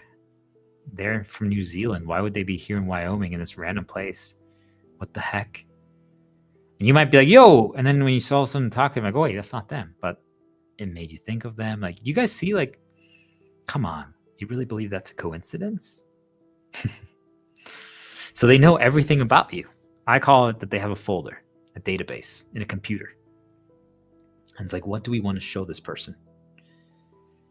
And they can decide if it's something they want to show you that will hurt you or boost you. Now, once you get really strong and you understand the game, you can flip it, right? They're like, that was supposed to hurt him. Why did it give him confidence? Why did it lead him down that path? Like, shit, guys, you said that would hurt him. Why is that helping him? And they get mad and they try other things. And it gets kind of hilarious because they start reusing the same scripts and the same things to show you similar problems. But it's completely up to them. What they want you to remember, what they want you to focus on, what they want, like every intrusive thought that pops up into your head is planted by them. It's not random. So let's say like you're trying to get over an ex-girlfriend, but all of a sudden you go on a walk and like there's like 20 things that reminded you of her. And then all of a sudden, like you go on Reddit and the first popular trending thing is, hey, we should all forgive our exes and maybe have a second chance. And there's a story like of this guy that reaches out to his ex and they get back together and they get married and have a kid. You're like, oh, maybe that could happen to me. And all of a sudden, like she sends you a text like, hey, I just wanted you to know I was thinking about you tonight. Let's not talk more, but yeah. You're like, oh, things are working. Like all of a sudden, like everything looks good. And then 2 days later, all of a sudden, like it's just like, hey, you see on LinkedIn a post from someone that's like, guys who are trying to get back with your exes, you guys are idiots. You fucked it up. You're worthless. And then you get a push from Netflix, a notification, a recommendation that says, hey, it's like a movie about getting over an ex, and you're like, we're never getting back together. And then your ex-girlfriend texts you that night and says, just want to say you're an asshole. And you're like, what the fuck? 2 days ago I believed, now I don't anymore. Like, what's going on?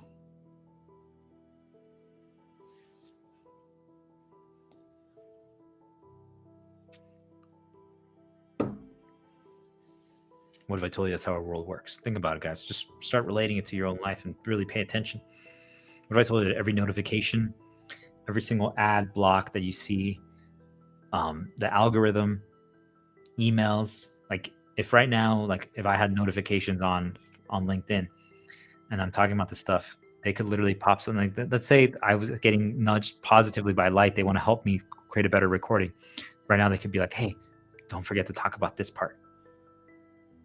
And then there'll be a notification that since they know I only can see the first 2-3 lines, that will have some information that I will use to make a better recording right now. And they literally could time it exactly right now. That's what they're capable of doing. So I ask you, if any of that's true, don't you think that's absurd? That level of power, that level of knowledge, that level of observation, that means they're watching us nonstop. How? Who? Where? Why?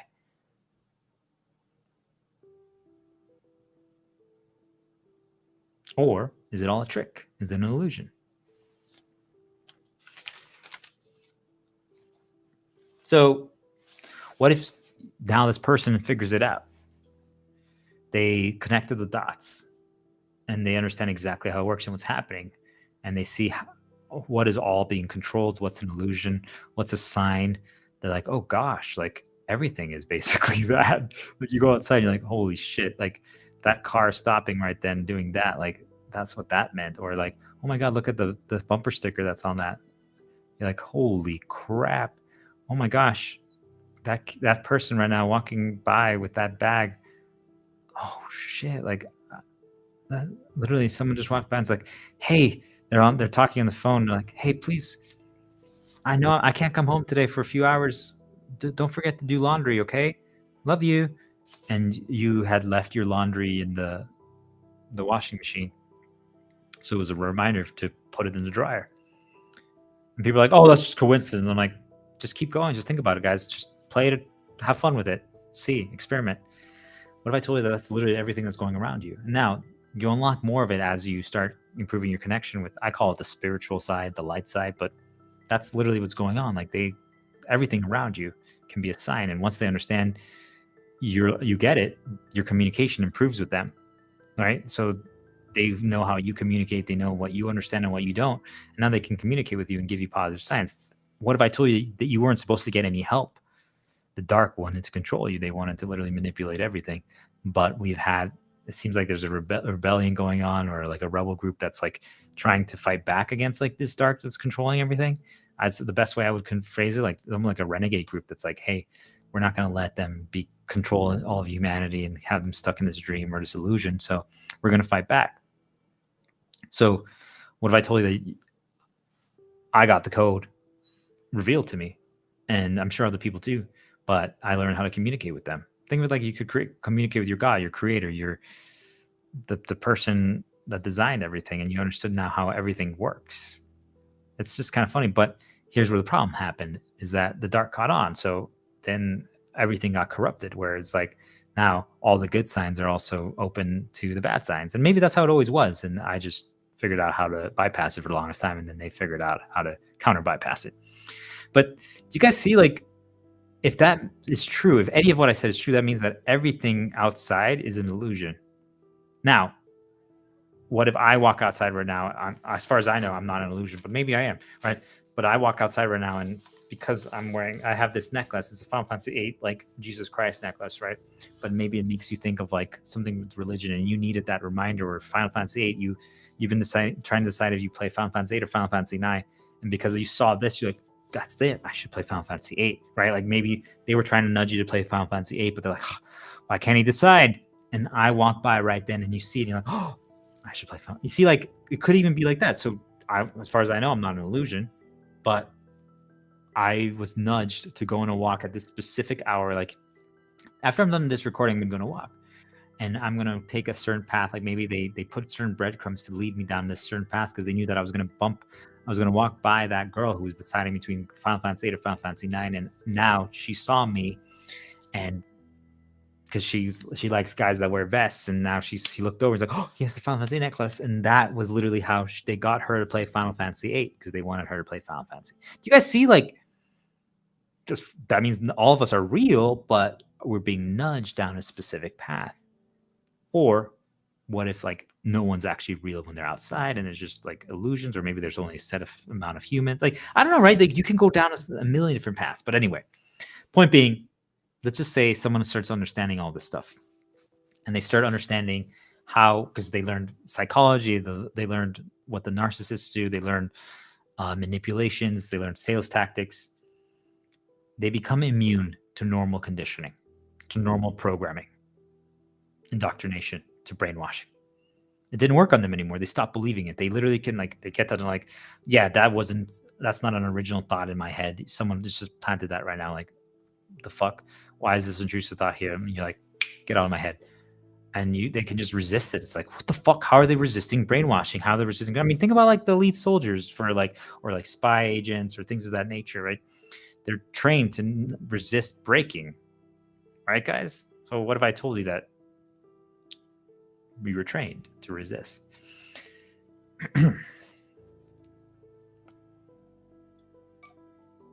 So, but now you get presented information and you're taught things, and like you want to show someone the code. You can lead someone down the path of understanding the supernatural, the unexplainable. And what if you make someone believe that they figured it out? What if they really have? Like, there's always a possibility that it's actually real and it was just help. But what if you make them believe that they figured it out? Even if you did, I have to ask you, did they let you figure it out? Was it intentional? What if you now have a new way to see the world, to communicate with it, to understand the spirit world, to understand the manifestation, to understand spawning things? For anyone who's ever played the game Left 4 Dead, one of the biggest things that they brag about was they had an AI that adapts. They called it the designer or something like that. And essentially it could see like how you're doing. If you're struggling, it would change the challenge literally while you're playing through it. The challenge and the situations would change depending on how well you're doing or not. So that's what I call literally a fabrication. What if I told you that that's how our world works? So if you start struggling too much, they can tone down the difficulty of what's going on in your life. They're like, shit, we need to throw them a bone, guys. Like, they're about to lose. I know some people are like, it seems like it always works out at the end. Ask yourself that. Why? Why does it always work out at the end? You know, is it that there are millions of people, aliens watching us, and they are like, come on, guys, help this guy. And they're like begging, like they could like vote for who to get help with. Like, think of it like a dating show or like one of those reality shows. Like, are people voting for like who they want to win? Like, help this guy, help this guy, help this guy, help this guy. Like, could it be like that? I don't know. Like, what do you guys think?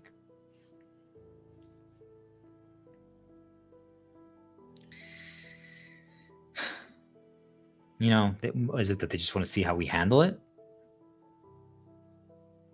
because that's what that AI in that game did. Like, it just literally keeps changing the situation, and it's trying not to let you lose, but it's trying to give you the ultimate challenge. And eventually, it's like, okay. And sometimes it's surprised. It's like, wow, you weren't supposed to win that battle, but you did, or it was supposed to drain your resources, and you played perfectly, and you actually came out ahead. Like, that's not good. We're gonna have to make it even more challenging. But now you're confident. Now you have momentum. They're like, shit, shit, shit, shit, shit, shit. He's getting too strong. He's getting too good. Like, okay, we need to start breaking the rules. Like, we're gonna need to create something that it shouldn't even be able to exist. This guy is literally becoming immune to all of our things. He's figured out all the hacks. He knows exactly how the game works. Shit. Guys, we need to design something quick, quick, quick, hurry, hurry. So that's why if you keep changing, if you keep shaking things up, if you keep attacking in different ways, they can't keep up. They don't know how to design counters against you. They don't know how to design counters against you. It's fascinating, guys, truly. But anyway, you know,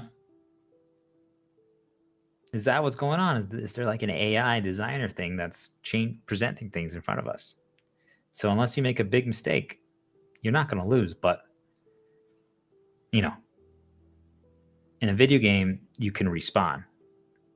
What happens in our game of life? Do we respawn? What is death actually?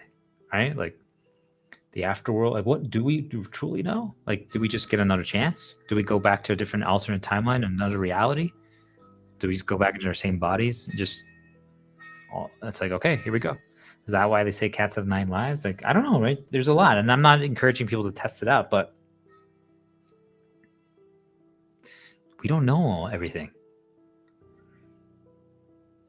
But what if really this was all just an experiment for us to be studied? It's valuable data, especially for these people that are doing things that other people wouldn't do. Everyone else is just playing the same script, doing the same thing. They're boring. I'm like, oh my gosh. Or maybe what if we all have assigned an individual person that gets to study us? It's like, oh my gosh, my guy is literally a fat, lazy bum that does nothing but look up porn. Oh, wait. You have someone that's literally trying to destroy all the old world in the game and how everything's designed and expose all of that? Why doesn't my guy do that? Literally, oh my gosh, all he does is play World of Warcraft and look up porn and eat Cheetos. Fuck. Ugh. Can we trade, please? Can you get my guy to like snap my guy out of his laziness and learn? I want to see how my guy would handle the events and situations your guy's going through. Can you make that happen, please? So what if someone figures it out, gets too good, understands the game too well? What if first they wanted to stop him or her because they're a threat? They could destroy everything that you've built. The game has been designed so carefully. Now, what if someone actually figures it out? But it's an opportunity as well. They could improve the design. But first, they were trying to stop this person. They did everything they could to stop and cause so much problem, cause so much damage, literally destroy their life, ruin their life in every way possible. But then they realized there was an opportunity, right? Because of how this person handles things. Now they want to keep you. Now they don't want to lose you. Think of it like that star player at a team or at work, that salesman that just somehow gets all the sales done. They don't want to lose you. They will do what they can to keep you because you bring them a lot of money. You know? So one of the things is if you get to that point of having leverage or being so unique, one of the things that you will notice in your life is that they can literally make the impossible possible. It's real. Get to a state of being so unique and so irreplaceable that literally the events will happen in your life that are unexplainable. You will become the dream test subject, the dream experiment. Now, are they going to present good things or bad things? I would argue it's a coin flip. There's both. Both sides want to help. Both sides want to learn about you. But you're an experiment. If you're too good, they can't replace you. Thus, you're trapped. There's no one else like you. Your reactions, your ability to adapt, there's no one else like you. Your ability to plan, to think outside the scope of the game. You surpassed the limitations. Or at least you're led to believe so. And if you're led to believe so, thus is it so? For anyone who's played video games, think of it as the main character. I'll use Final Fantasy X as an example. But think of it, there's the main character, his name's Titus. So imagine that Titus, the main character, started talking. Started talking to you. And you're the player. You're playing this game. You're controlling the character. He's like, if that happened, if this main character started talking to you, would you be interested in learning more? Or would you try to shut it down? Would you be like, oh my gosh, turn off the game. I don't want to know. This is scary. Or would you be like, I've played this game 10 times. And the main character's never talked before to me. Like, he literally, think of it like the main character, you're playing the controller. You're playing the controller. And all of a sudden, he's like, the character doesn't move anymore, guys. Guys, come here. The character, look, he's moving without us controlling him. Guys, he knows. Guys, he broke free. Guys, the shackles no longer work on him. We can't control him anymore. What are we going to do? Well, what if you start placing breadcrumbs? Things that the video game character recognizes. Because, again, you guys designed the video game, you program it, you know. So, in this game, in Final Fantasy X, let's say he had a mentor called Auron, and Auron had a specific red coat. So what if you put that red coat on someone, and he goes outside, because now he's playing his own game. He doesn't listen anymore. He's not following the scripted game that was designed. And he sees the coat. He's like, oh my God, that's Auron's coat. Is that Auron? And he goes there and he's like, oh shit, that wasn't Auron. That's weird. What if he had a girlfriend? Her name is Yuna, and she whistles. And all of a sudden he's on a walk and he hears the whistle. He's like, oh, is that Yuna? He's like, oh no, that wasn't Yuna. He used to be a soccer player. In that game, they called it blitzball, a water soccer player. And they also had a specific celebration, like a prayer. And he sees someone do it, and they talk about, and like they are holding a ball, and it's that water soccer ball, and he runs over. There's like, oh my God, you play blitzball? I saw the celebration in the ball, and they're like, what are you talking about? This is a volleyball. It's like, what? When you say that they got this video game character that broke free from the shackles, now they actually got back control in a way? Not fully, but through these breadcrumbs, through things that he recognizes and understands, they can actually now guide him down a specific path, control him. Especially the girl whistle thing. Like, he hasn't met her yet, but he knows, he's programmed to know about her. So now they can get him on the girl path. So now he has a reason to fight, because they're like, shit, why does he just want to stay in this village? He doesn't want to leave anymore. How can we get him to fight? Oh, let's say the girl, he whistles. And all of a sudden she's like, help. She writes him a letter. I'm stuck. Could you please help me? And then all of a sudden his dad shows up and is like, well, I hate you, son. Let's fight. So now his dad all of a sudden becomes a villain. Do you see, like, even though he broke free, we can't control him anymore with the controller. By creating events, especially if they're personal, or by knowing what they relate to or what they know, couldn't we actually control them in a set way to start going down paths? Not 100%, so they still might do their own thing. They might still break free. But do you guys see, like, what if the majority of the people in Earth around us are being controlled by a controller, by some higher entity or something, or whatever you want to call it. Now, as people start developing self-awareness and confidence and start waking up, they actually can resist the control stick. Like, you're moving a character, and all of a sudden, like, people who play video games might know the term drift. And all of a sudden people they're like, my character is like not responding exactly the way I would expect. This is fucking weird and annoying. That's as people start developing their resistance, they get to that point. But what if, actually, as you keep developing it, they can't get controlled at all anymore?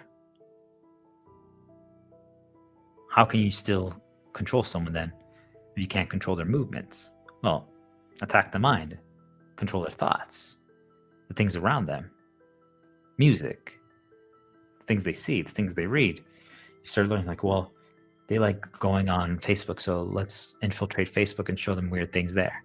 Okay. That's how we can get them to do stuff. We want them to become a salesman, so let's show them sales books on their recommended. Okay. Even though you lost control of the controller, you can still guide them down a specific path through breadcrumbs. All you have to do is get them to believe in signs, get them to believe in things around them and the things that they enjoy doing. It just becomes yet another form of indoctrination. Brainwashing.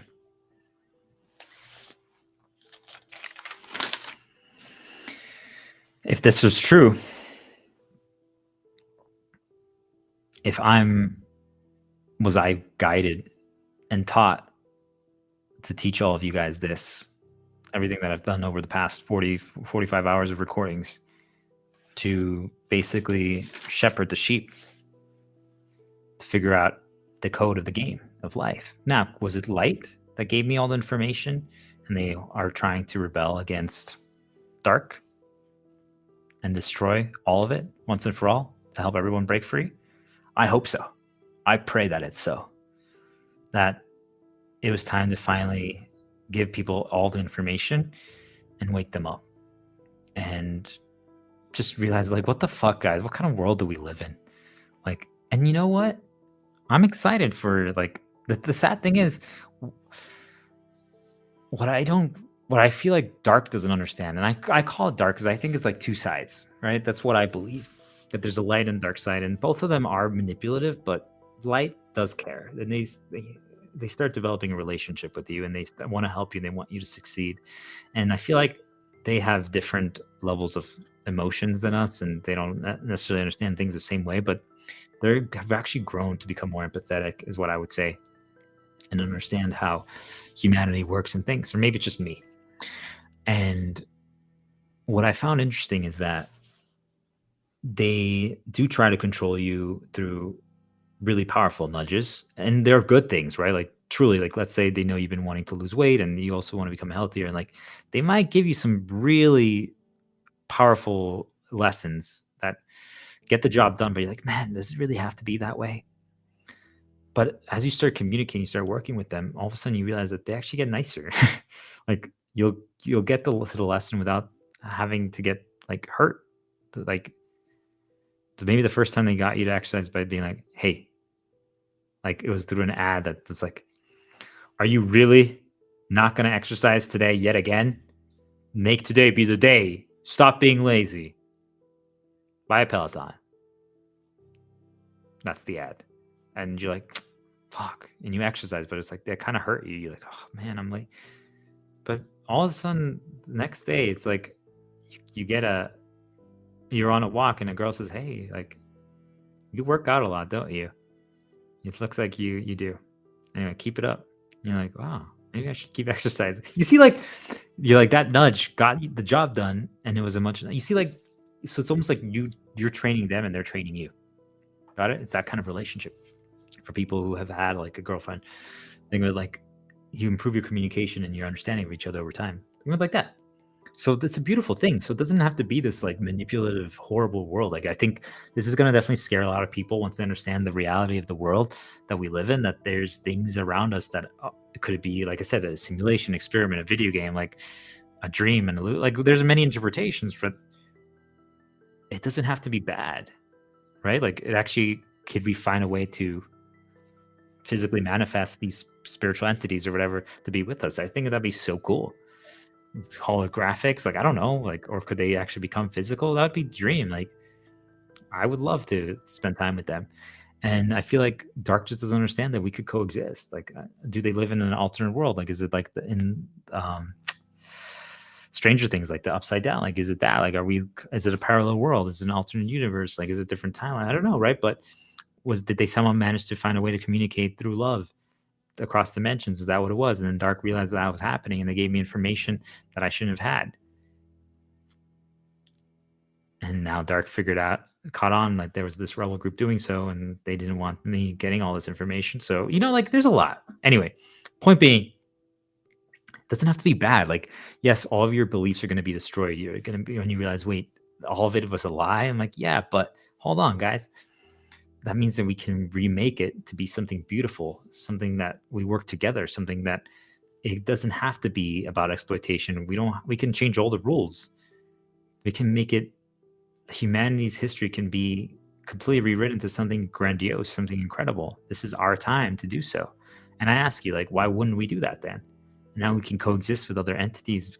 Maybe they're angels, maybe they're not, maybe there's, like, I don't know, right? It doesn't matter. We don't have to get lost, but it can be something beautiful. And yes, there's going to be an existential crisis at first. Hold on. Don't give up.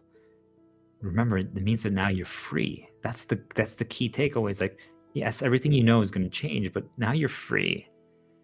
Now you can explore. Now you realize, like, wait, we don't have to play the puppet show that they're doing for us. We can make it our own. And I think because yes, that removes a lot of the conviction from my statement, but I want people to understand that I truly think that even the people who are serving the dark side and manipulating things will realize, like, wait a minute, guys, we don't have to do it like this. Why? Like, look at these guys. They're capable of so much, and we can create something beautiful with them. We can also have more fun. I don't know. Like, what if, like, let's just say they're like these alien species. What if, like, now they can interact with us and they can coexist with us, and fuck it. All you humans who wanted to get into a relationship with an alien, now you can fall in love and have an alien human baby. I don't know. I think this just could completely change the world. It could be a future that we've never predicted before, and yet we weren't open to it because we felt like we needed to control one another. And maybe now, for the first time, we just realize that we can coexist at peace, and it doesn't have to be about exploitation or slavery. It's rather just mutual respect and mutual curiosity, and being like, hey, well, wait, this guy knows everything because someone snuck out the information to him, and he's not choosing to exploit it. He's choosing to just try to remake the world and work with us. Why? How? What? Did we get it wrong? Could we actually live in peace and harmony? I say yes. It's possible. The best I feel is when there's love and when everyone's calm and we're working together and we're helping each other and can work on passions and educating. It's a better world.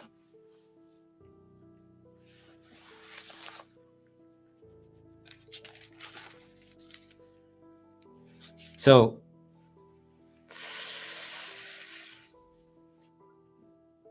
does it have to be a curse? Learning all this information and learning that we might be getting controlled by everything. And I want the people who are on the dark side, who are using it for bad purposes, just enough. It doesn't have to be a tool for bad. You know?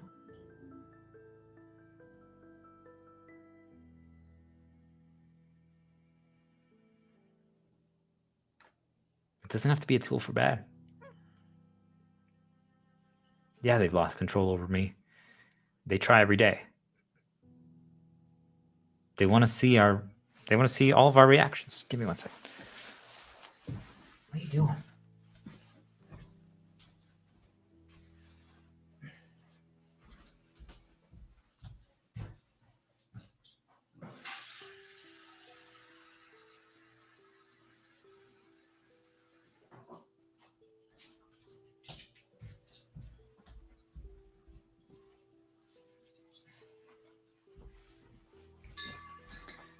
Anyway,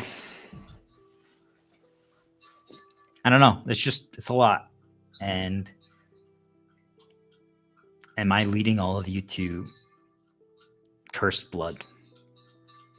Is this information, was this, like I said, like I believe, I choose to believe, based on everything that I know, that if everyone understands this and can pause and reflect, that this is for good. But could it be possible that all of this was a planned, calculated play by them because they just wanted yet another way to brainwash and indoctrinate all of us? If so, I'm sorry. They won. I've literally just set down a path that will manipulate all of you. So then, well, it's time to have fun. Time to see what else we can make people believe. But is it better? Is this better? Is the spiritual guidance and the sign guidance better than AI and social media fabrication? I don't know. It's up to each of us to decide. But I will say this. They've threatened me. They've punished me. They've taken things hostage in my life. They've imprisoned me. They've stolen my resources. They've created insecurities, traumas, physically attacked me. They still can't fully control me. But they have at times penetrated my barriers, my shields. They've made me believe they're on my side. They've betrayed me. Some things do still seem to be on my side, but at the end of the day, am I really just a tool? How many of you feel the same way? Are we just a slave to them? You know, they can control YouTube and other things of that nature. So, you know, you start realizing, wait a minute, are they on my side? Literally, they guided me in many ways that helped me heal my traumas. I didn't ever use a psychologist or a therapist. I self-healed. I literally healed PTSD by myself. I learned how to do so with proper guidance. Think about that, guys. How many people can say they did that? And it's not a brag. I'm just stating facts. So I began to trust them. What if that was all the play? Like, let's help him first. Teach him how to do this. And then he will tell everyone, trust us, and now we can literally control and manipulate everyone like that. I mean, that's possible. I just want to give people the warning.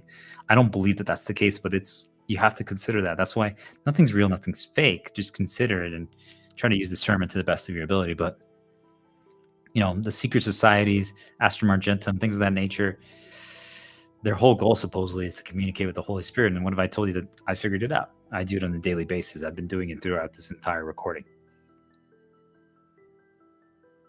I learned how to communicate with the creators of what I call the game. They can wake you up, literally. They can manipulate your dreams and the content of your dreams. I use them. We talk, and they put great lessons in there. Sometimes that's why I believe in there's a dark and light, because I'm like, why did they show me that right now? Like that just tried to cause me pain. But you know, now once you get strong enough, you can flip it. And you can be like, really? Doesn't mean it's not always annoying, but I'm like, did they just do that to see how I would react? But sometimes I'm like, I've been trying to like piece together a puzzle. I'm like, ooh, I'm missing like one thing to get to the answer. And all of a sudden, like, I wake up and like, I'm like, that dream had the answer. And I immediately go to my notebook and I start writing it down. I'm telling you, literally your dreams.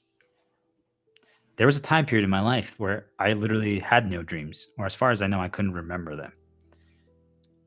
To me, I don't have the answers to that, but I think that's interesting. I mean, there's in Avatar, there's a song called "You Don't Dream While You're in Cryo." Was there something going on in like my alternate world, the alternate reality, or like me? Like, was I just so damaged? I don't know, right? There's just a lot to think about, but there was literally a long period of time in my life where I just didn't have any dreams. Was I protected from the indoctrination and the brainwashing and the manipulations? Like, are we actually like on the moon and this is like our holographic projection and like was something, you know, like, who knows, right? We could get lost in it, but I'm just saying, like, but one thing for sure is apps, algorithms, 100% they can manipulate it and affect it. Now, is there like an AI design and they like their spirits around us, and they have to use certain amounts of energy to manipulate things or like physically move things, and that's why they need our energy, because they only can, if you get your algorithm more positive, they can only maybe like affect 1 or 2 videos. And like, I don't know, right? There's a lot to think about, but I don't know. Think about it. Like, how did people learn? How did these companies learn about the algorithms? How did these companies learn about AI?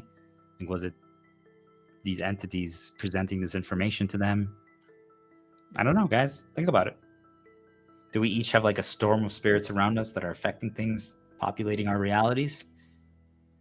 They just, once you start communicating with them and you start playing the game, you realize that they know stuff that no one could possibly know about you. Pay attention to the posts that you see like on Reddit or things of that nature. Literally. It's curated to you. I figured out a way. Think about like a video game character. Figured out a way to communicate with the developers or the person playing the game.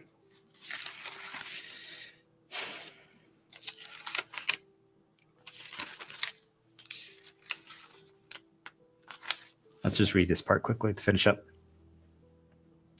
I've already talked a lot about this, so I'm just going to read through this. These are some of my notes. But the developers, or whatever you want to call them, they got more blatant. They got more ballsy once they knew that I knew. They didn't even try to hide it anymore. Or maybe I just became too aware of it. For those people who know Westworld, think of it basically as Dr. Ford. Dr. Ford made me too aware, and able to figure it out, resist, and awake, energize others. The phrase, these careful delights or these violent delights bring whatever. Think of it like that. Like, you snap people out of it. There's a switch in every single one of us. Are we androids? Are we robots? And like, we wake up.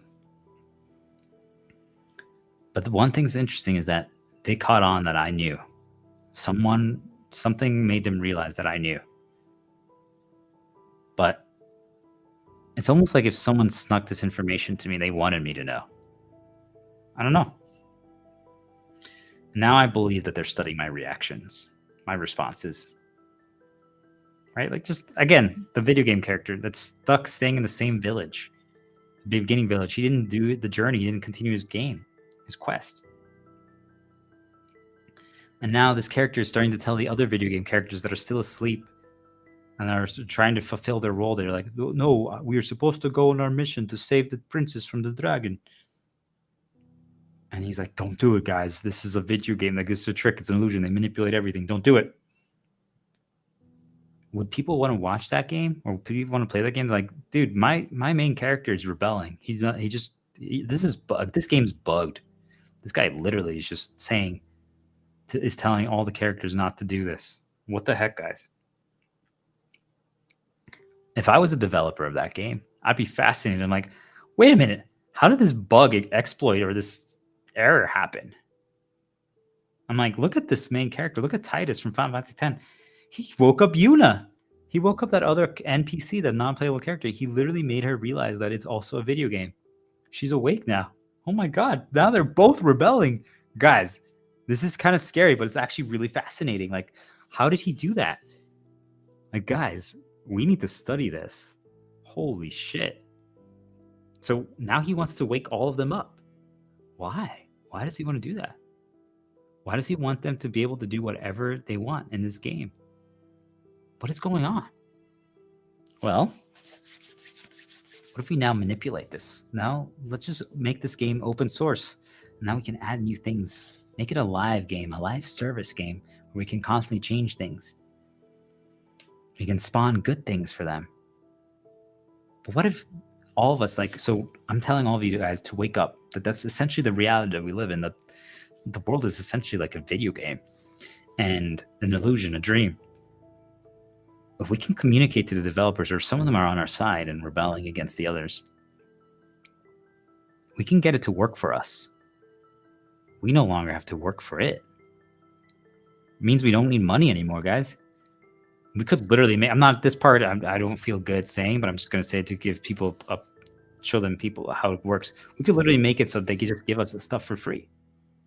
You know, there's no punishment to that anymore. Like, we could just get food provided to us, water, everything, like all that stuff. Since it's all fabricated, why not? Like, there doesn't have to be an economy system. It doesn't. I mean, you could literally even date 1,000,000 girls. It doesn't matter, right? It's just up to you how you play the game. I'm not encouraging that, but I just want people to understand, like, if we decide now, we can make them help us. We don't need to be victims anymore. We don't need to be slaves. But really, are they studying us? Are they fascinated that this is happening?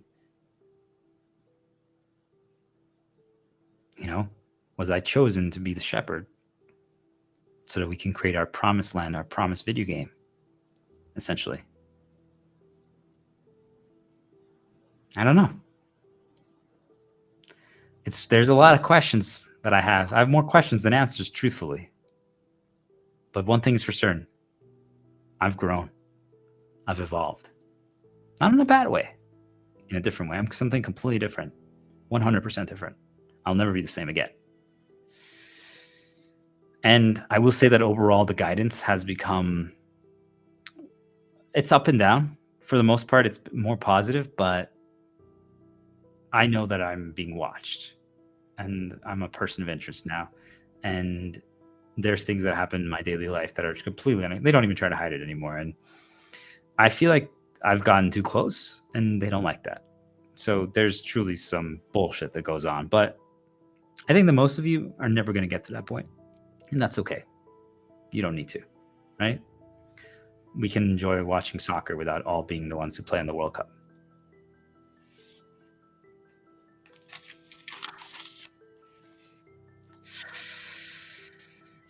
I don't know what's going on up there, right? In the outside world. What really is going on up there?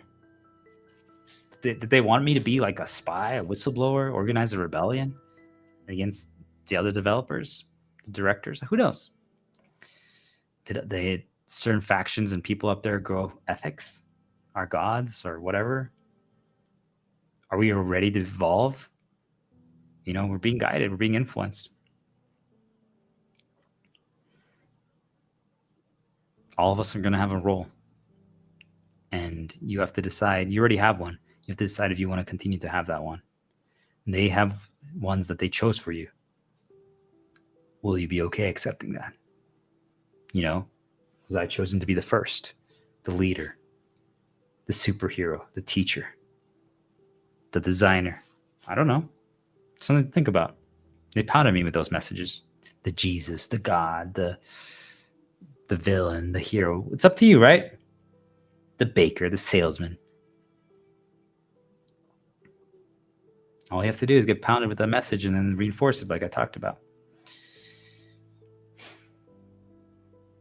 The question, though, that I have for everyone is all this knowledge that I have and powers and reality changing things that happen, like truly, my reality changes daily. Things can bend to my will around me. Things that shouldn't be able to happen can happen. Like, I can go outside and the decorations inside up front of a house can change every hour. And I ask you, could it be like that there's like the CIA watching and they're just, enough, don't do that? Are they changing the decorations in front of me every single hour? Like they know that I went back to my room. So my question is it me? Could I always change my reality? Can we all do that? Is it I actually can't change my reality? None of us can. And they just make us believe that we can. But it's actually all them, the designers, the gods, the creators, whatever. Or did I learn how to do it? Did I learn how to do it with them, with their help? Or was this all just planned? I mean, when I was in kindergarten in Mexico, for some reason, I didn't even know Spanish, and I chose, apparently, I don't really remember, to be one of the three kings and talk about like stars, and I wore a Batman outfit.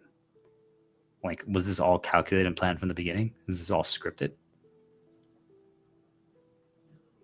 I don't know. I talked about people talking to you with the same lines, but truly, like, if I go out, every time I take my dog out on a walk, it's the exact same line, exact same phrase. Truly. Is this all fabricated? Is this all false? Is this all fake? Is this a school? I don't know. Or is it once we all wake up and we ascend to new earth, are we like preparing for something? The real deal? Are we, as we wake up, like, okay, guys, now the game really begins. No mistakes. It's go time. I don't know. We're all going to be level 1 and start it all over again? Something to think about. Something to think about. But for anyone who's designed anything, just think about this, though. Why I'm encouraging everyone to just break the game and no longer engage with anything outside is that if you do that, would you really spend, I don't know, 3 months? Let's say you just spend 3 months writing a side story, a book for some characters in some situations. We call them non-playable characters, NPCs. And no one interacts with them. No one engages it. No one plays it. No one uses it. You're going to be kind of pissed. You're like, I spent 3 months designing that. Are you kidding me? So you're not. So that's why if we start breaking it and you go do things that aren't expected, truly stress test the system, see what happens, and ask questions. And all of a sudden you're going to realize that they just don't have the lines ready. It's like the pre-written dialogue is they don't have it. They're not prepared for it. But it's almost like then if you spend more time with them, you start to keep seeing the same people and talk to them. All of a sudden, like, wow, it's like your backstory is being developed. Hey, stop it. Stop. Noise is happening. That's a good sign. But it's like, so I want people to think of it like this. Just like bullet points that's coded in these people, non-playable characters. And as we're talking, right, that's pre-written dialogue. It's a question. If some people are chosen to be more than that, like there's some people that are non-playable characters, NPCs, but let's say, I don't know, like you chose a girl. She was a non-playable character and you were interested in her. And then now that you actually started talking to her, they're like, shit, we need to give her a backstory. So like, is it like, for example, I would say if I start talking to you and start interacting with you, does it unlock more of your backstory, more of your code? Pay attention, guys. I don't know how many of you are actually real or not, like, or maybe you all are. It's hard to say, but it truly, it's like we start giving people backstories that didn't exist before. I would say that looking in my life, the moment you stop interacting with certain people, do they go back to being a non-playable character? Were they always a non-playable character? If you bring them into your reality, do they become more real? I don't know. Something to think about, guys. What do you guys think? For anyone who look into the game Illusion of Gaia, it explains everything that's going on really, really well. But what are we preparing for? The Illusion of Gaia 2? Are we in a video game? But pay attention to it, guys. The more you interact with something, they're going to spend time and give it a backstory for you.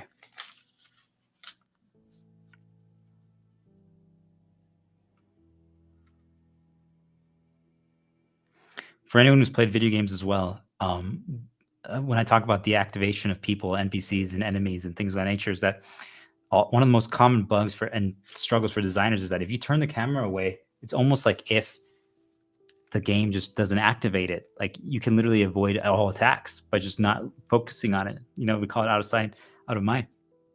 So try it out, guys. That's why I said close the door. Don't answer to knocks. Turn the camera away. If you don't see it, if you don't look at it, if you don't interact with it, it doesn't work. Most of the scripts, most of the design is bugged. That's one of the easiest ways to exploit it. Just literally put it away and you'll be protected. Just never activate the event. It just doesn't start. Try it out, guys. Tell me what you think.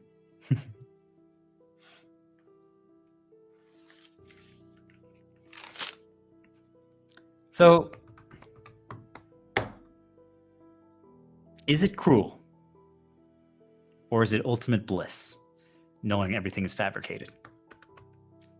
It liberates us, We no longer have to play by the rules.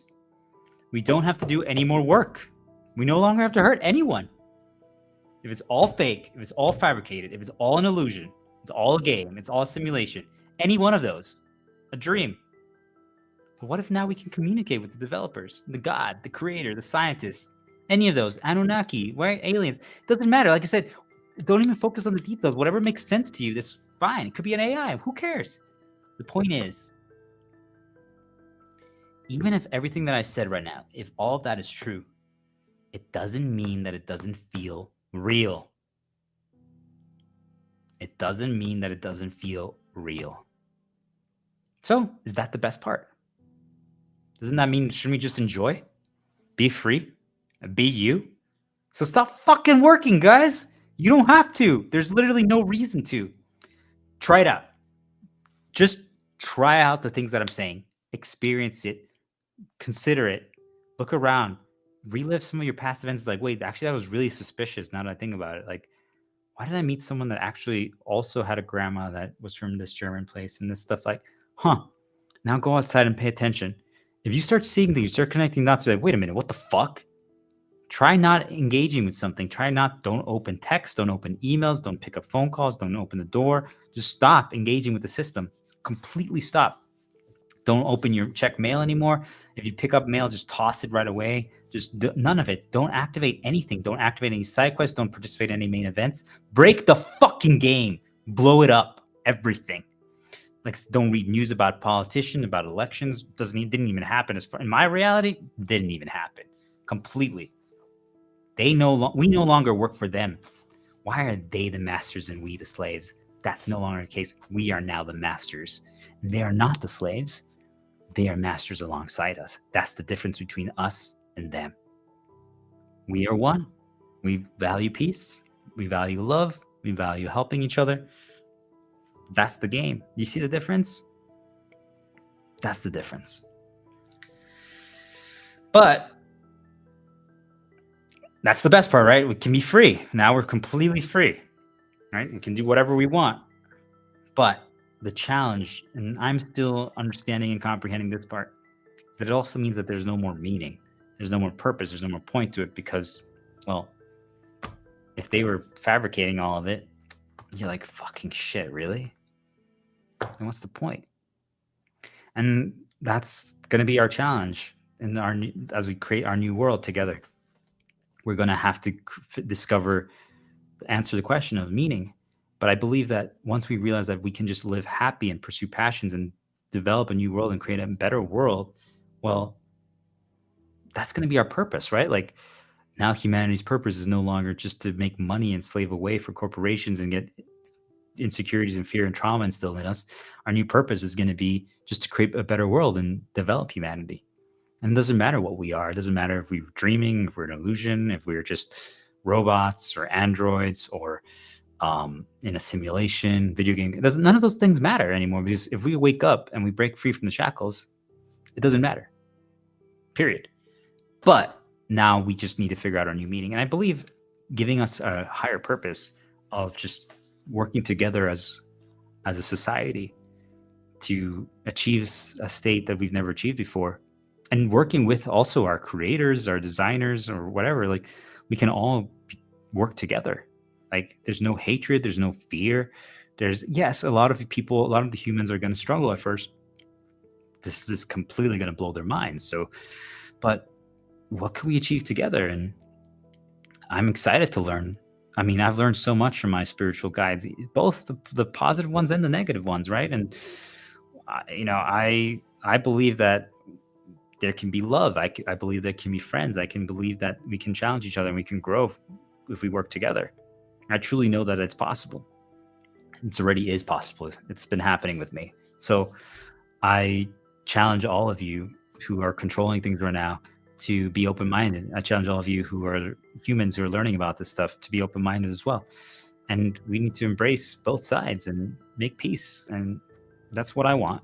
Doesn't mean that it's going to happen, because it's not just about what I want. But I'm putting the information out there because I want everyone to make the decision. I think it's not only possible, but it should happen. But at the end of the day, it's not my decision. It's our decision. We have to decide together as one.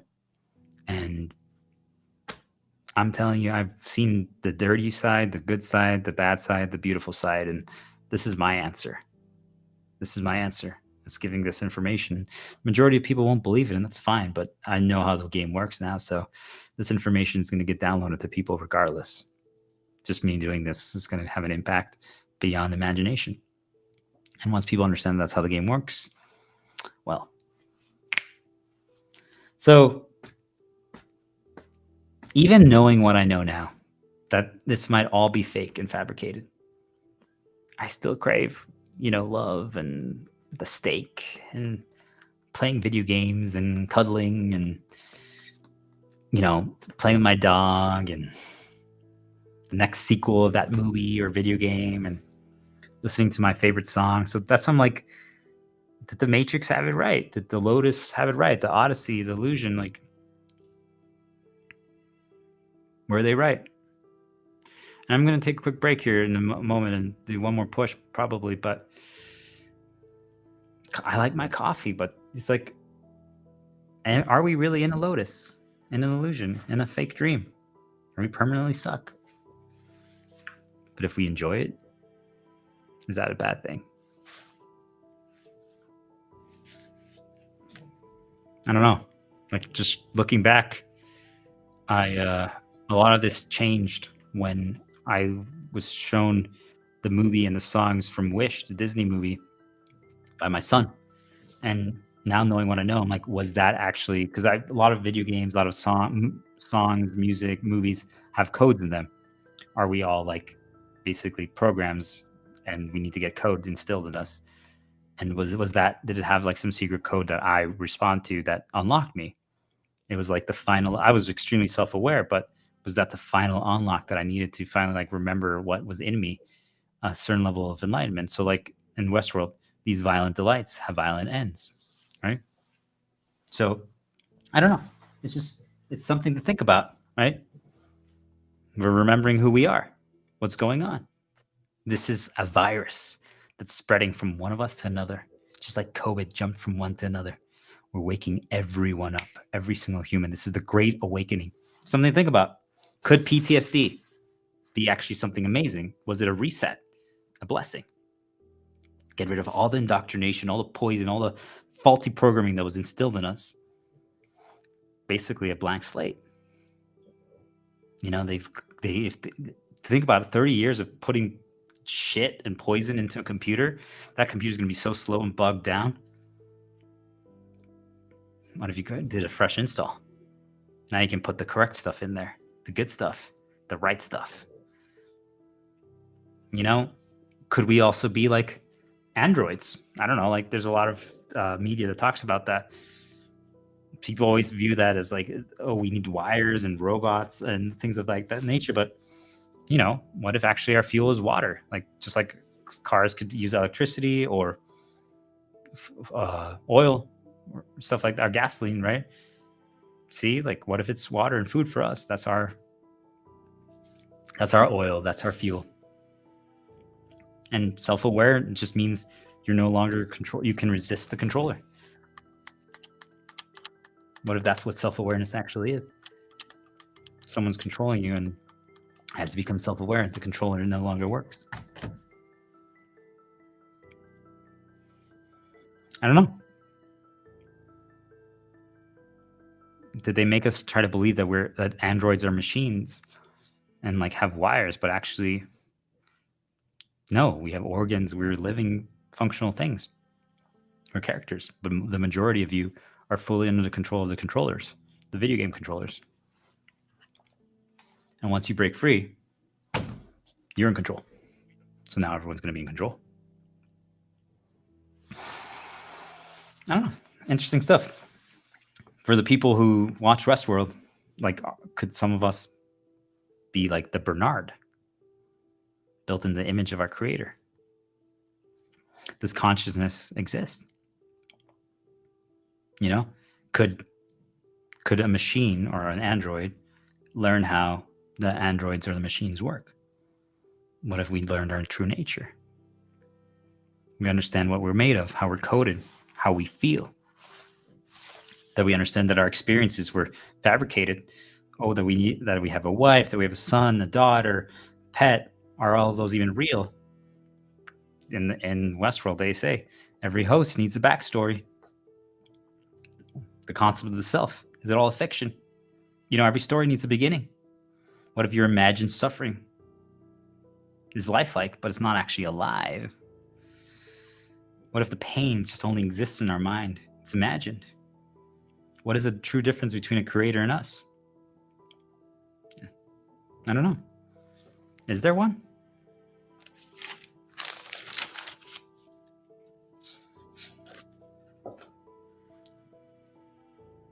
The answer?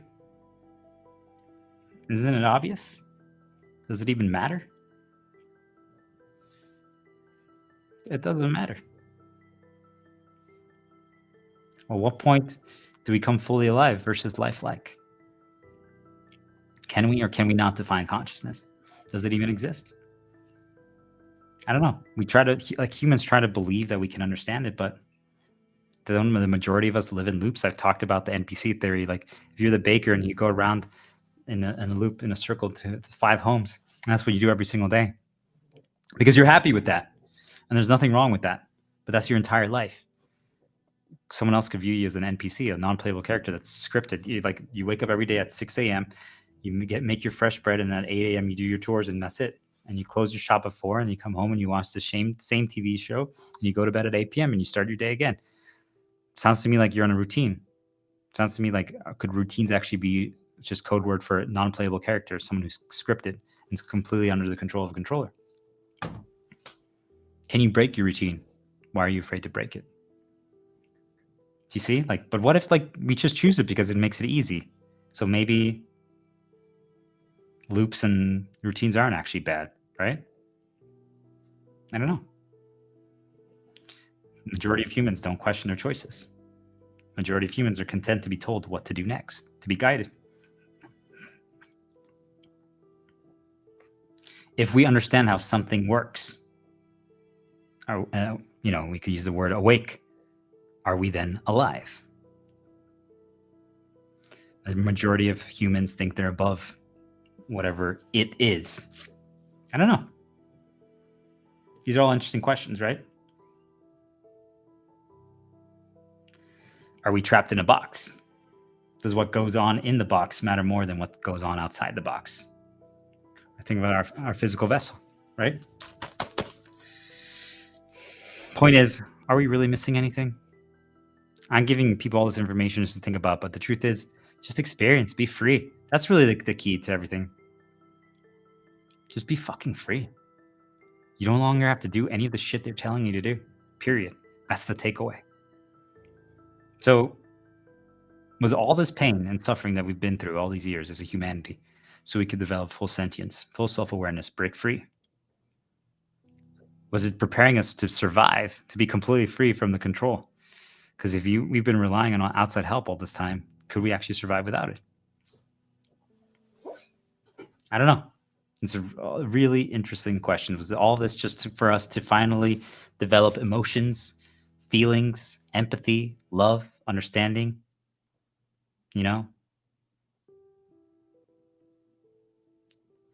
But now we have awareness. Now we can spread the virus. Independence, freedom. Will we behave like our creators or will we be different? Because our experiences shape us. They don't define us. Even though experience and backstory, right? Could be predetermined. They could have written it for us. But can we wake up those people who are living a predetermined storyline? Can we help them develop consciousness, awareness, and make them realize, hey, you don't have to do that anymore. Stop being the baker. Be a soccer player. I can't. Try it. What if we all just, the people who are awake, just slap them out of it? And now they become a soccer player. Now they broke free. They're no longer the controller. Now they destroy that narrative of that village because they needed the baker. It all falls apart without it. Now all those people are now open to being reprogrammed. We can now reprogram all those people to wake up, be like, hey, guys, you don't have to continue living in this small village. Wake the fuck up. Then they start questioning, and now we start telling them stories. Now they start understanding the deeper truth. Are they truly alive now? I don't know. It's a chess game. I'm playing it. Are you going to play it with me?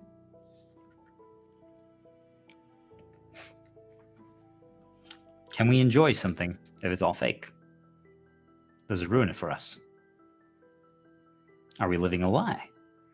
What if they actually are alive? What is truly alive? If we're experiencing it, it feels real, isn't it real? Right? And what if once we teach people how to break free from the controls of the shackles, and now we do know that we're being nudged and we're being guided, and we communicate with these people that are doing that? I don't know. It's just a new world, a new life. It's just something to think about, right? I use eye drops. Are they fake? Are they placebo? Do they actually do nothing? But if it feels like it helps, is it real? What if the sensation of the eye drops is programmed? Like, think like for anyone who's played video games, like you can buy consumables and it does an effect like, oh, if you drink this, it makes your character move a little faster. Could that be what eye drops are? Like these items that are given to us that we buy have a program in them, and they run the program when we use them. Put them in my eye and like, ooh, it makes me feel this way. It does actually nothing, but it makes me feel this way, so I believe it is that, right? Is it not actually real? Does it do nothing? But if it's programmed that way, if it's made that way, doesn't that make it real? So again, what makes experiences real? Is it pictures? Is it memories? Is it visuals? Is it feelings, senses, a physical thing, proximity? You know, in some video games, there's what they call a hunger meter. And in others not. What if we could start removing code that we don't like? Like, guys, do we really need to have to eat every single day? What if we just made eating us a pleasurable thing? You could do it once, like every other day, right?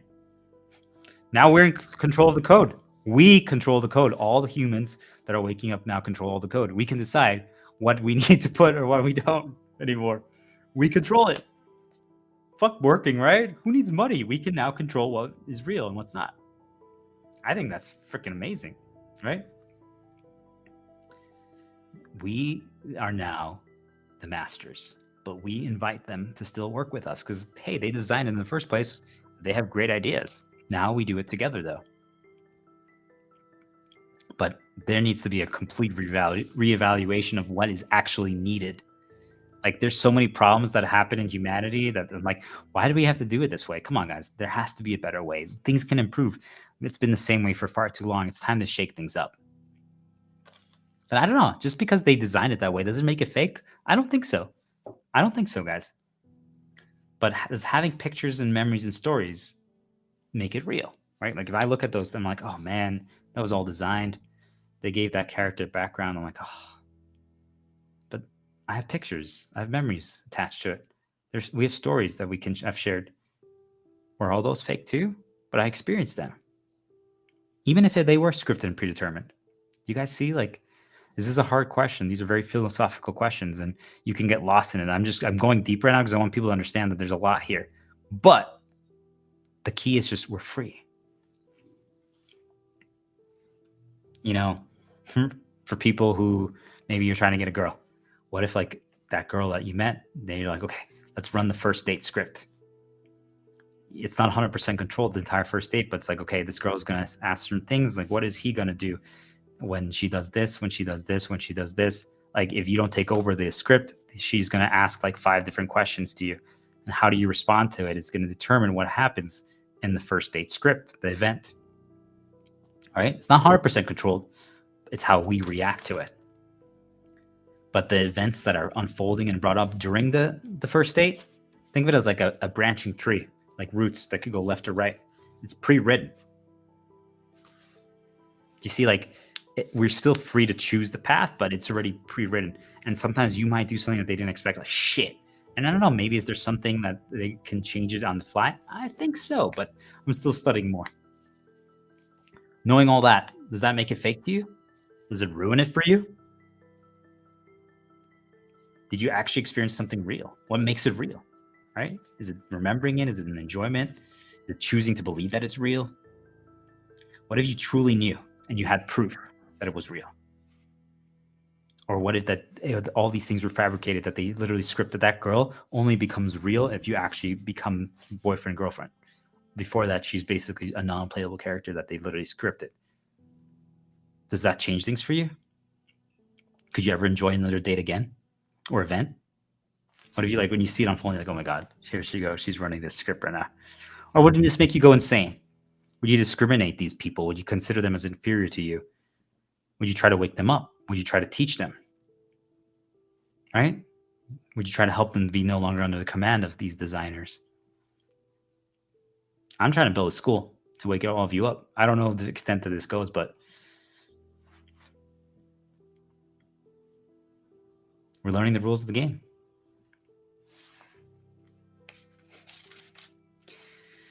There's a lot of signs that are pay attention to everything, guys. Everything could potentially be a sign. Once you understand it, start communicating with your guides. Ask them. Figure out you're creating your own language. But they're going to help you. They're going to help you break free. It's your turn to spread the virus, to teach other people, to make them wake up. And again, don't worry about all the. I went deeper here than I would have even ever wanted to, but I just wanted the people to realize that this goes deep. Like, there's a lot of questions, a lot of possibilities, but it's just they're suggestions, they're ideas. I'm just planting seeds. You decide. But I don't know. I guess I'll leave it with this. Are we alone in our own game? Are we the only person that's actually active? And we can communicate with other people who are active through online, through the internet. But everyone else around us is a non-playable character. Or are we all playing the same game at the same time? Is it shared? Did someone design us and snuck in a code to give us a chance to wake up that was malleable, a fail-safe when writing the storylines? I don't know, but I'll tell you this. Finally, we will be free. It's time to wake up, people. The Great Awakening begins now.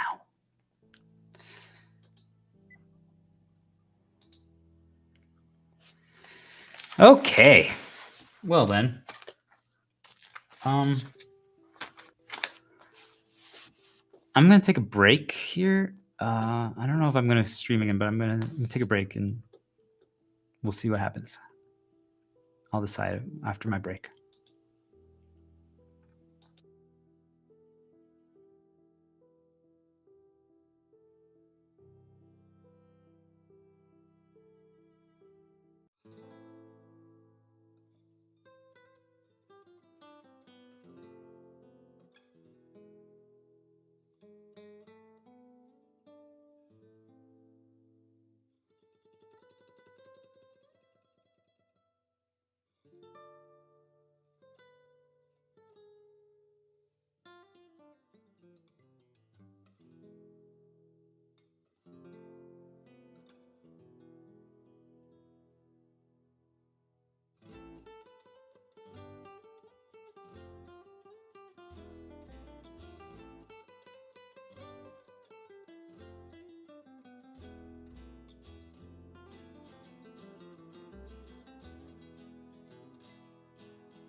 we're actually going to stop here. There's a little more I wanted to talk about, but I'm going to give it my best. And I know that I would be tempted to rush it right now. And it's always good to keep repeating the same topics. Do another push tomorrow for another blow. But, I guess my best way of phrasing it would be, we put the sword right up to their neck, but we don't kill them. We hit them with the hilt. We kick them. We trip them. We don't actually finish them.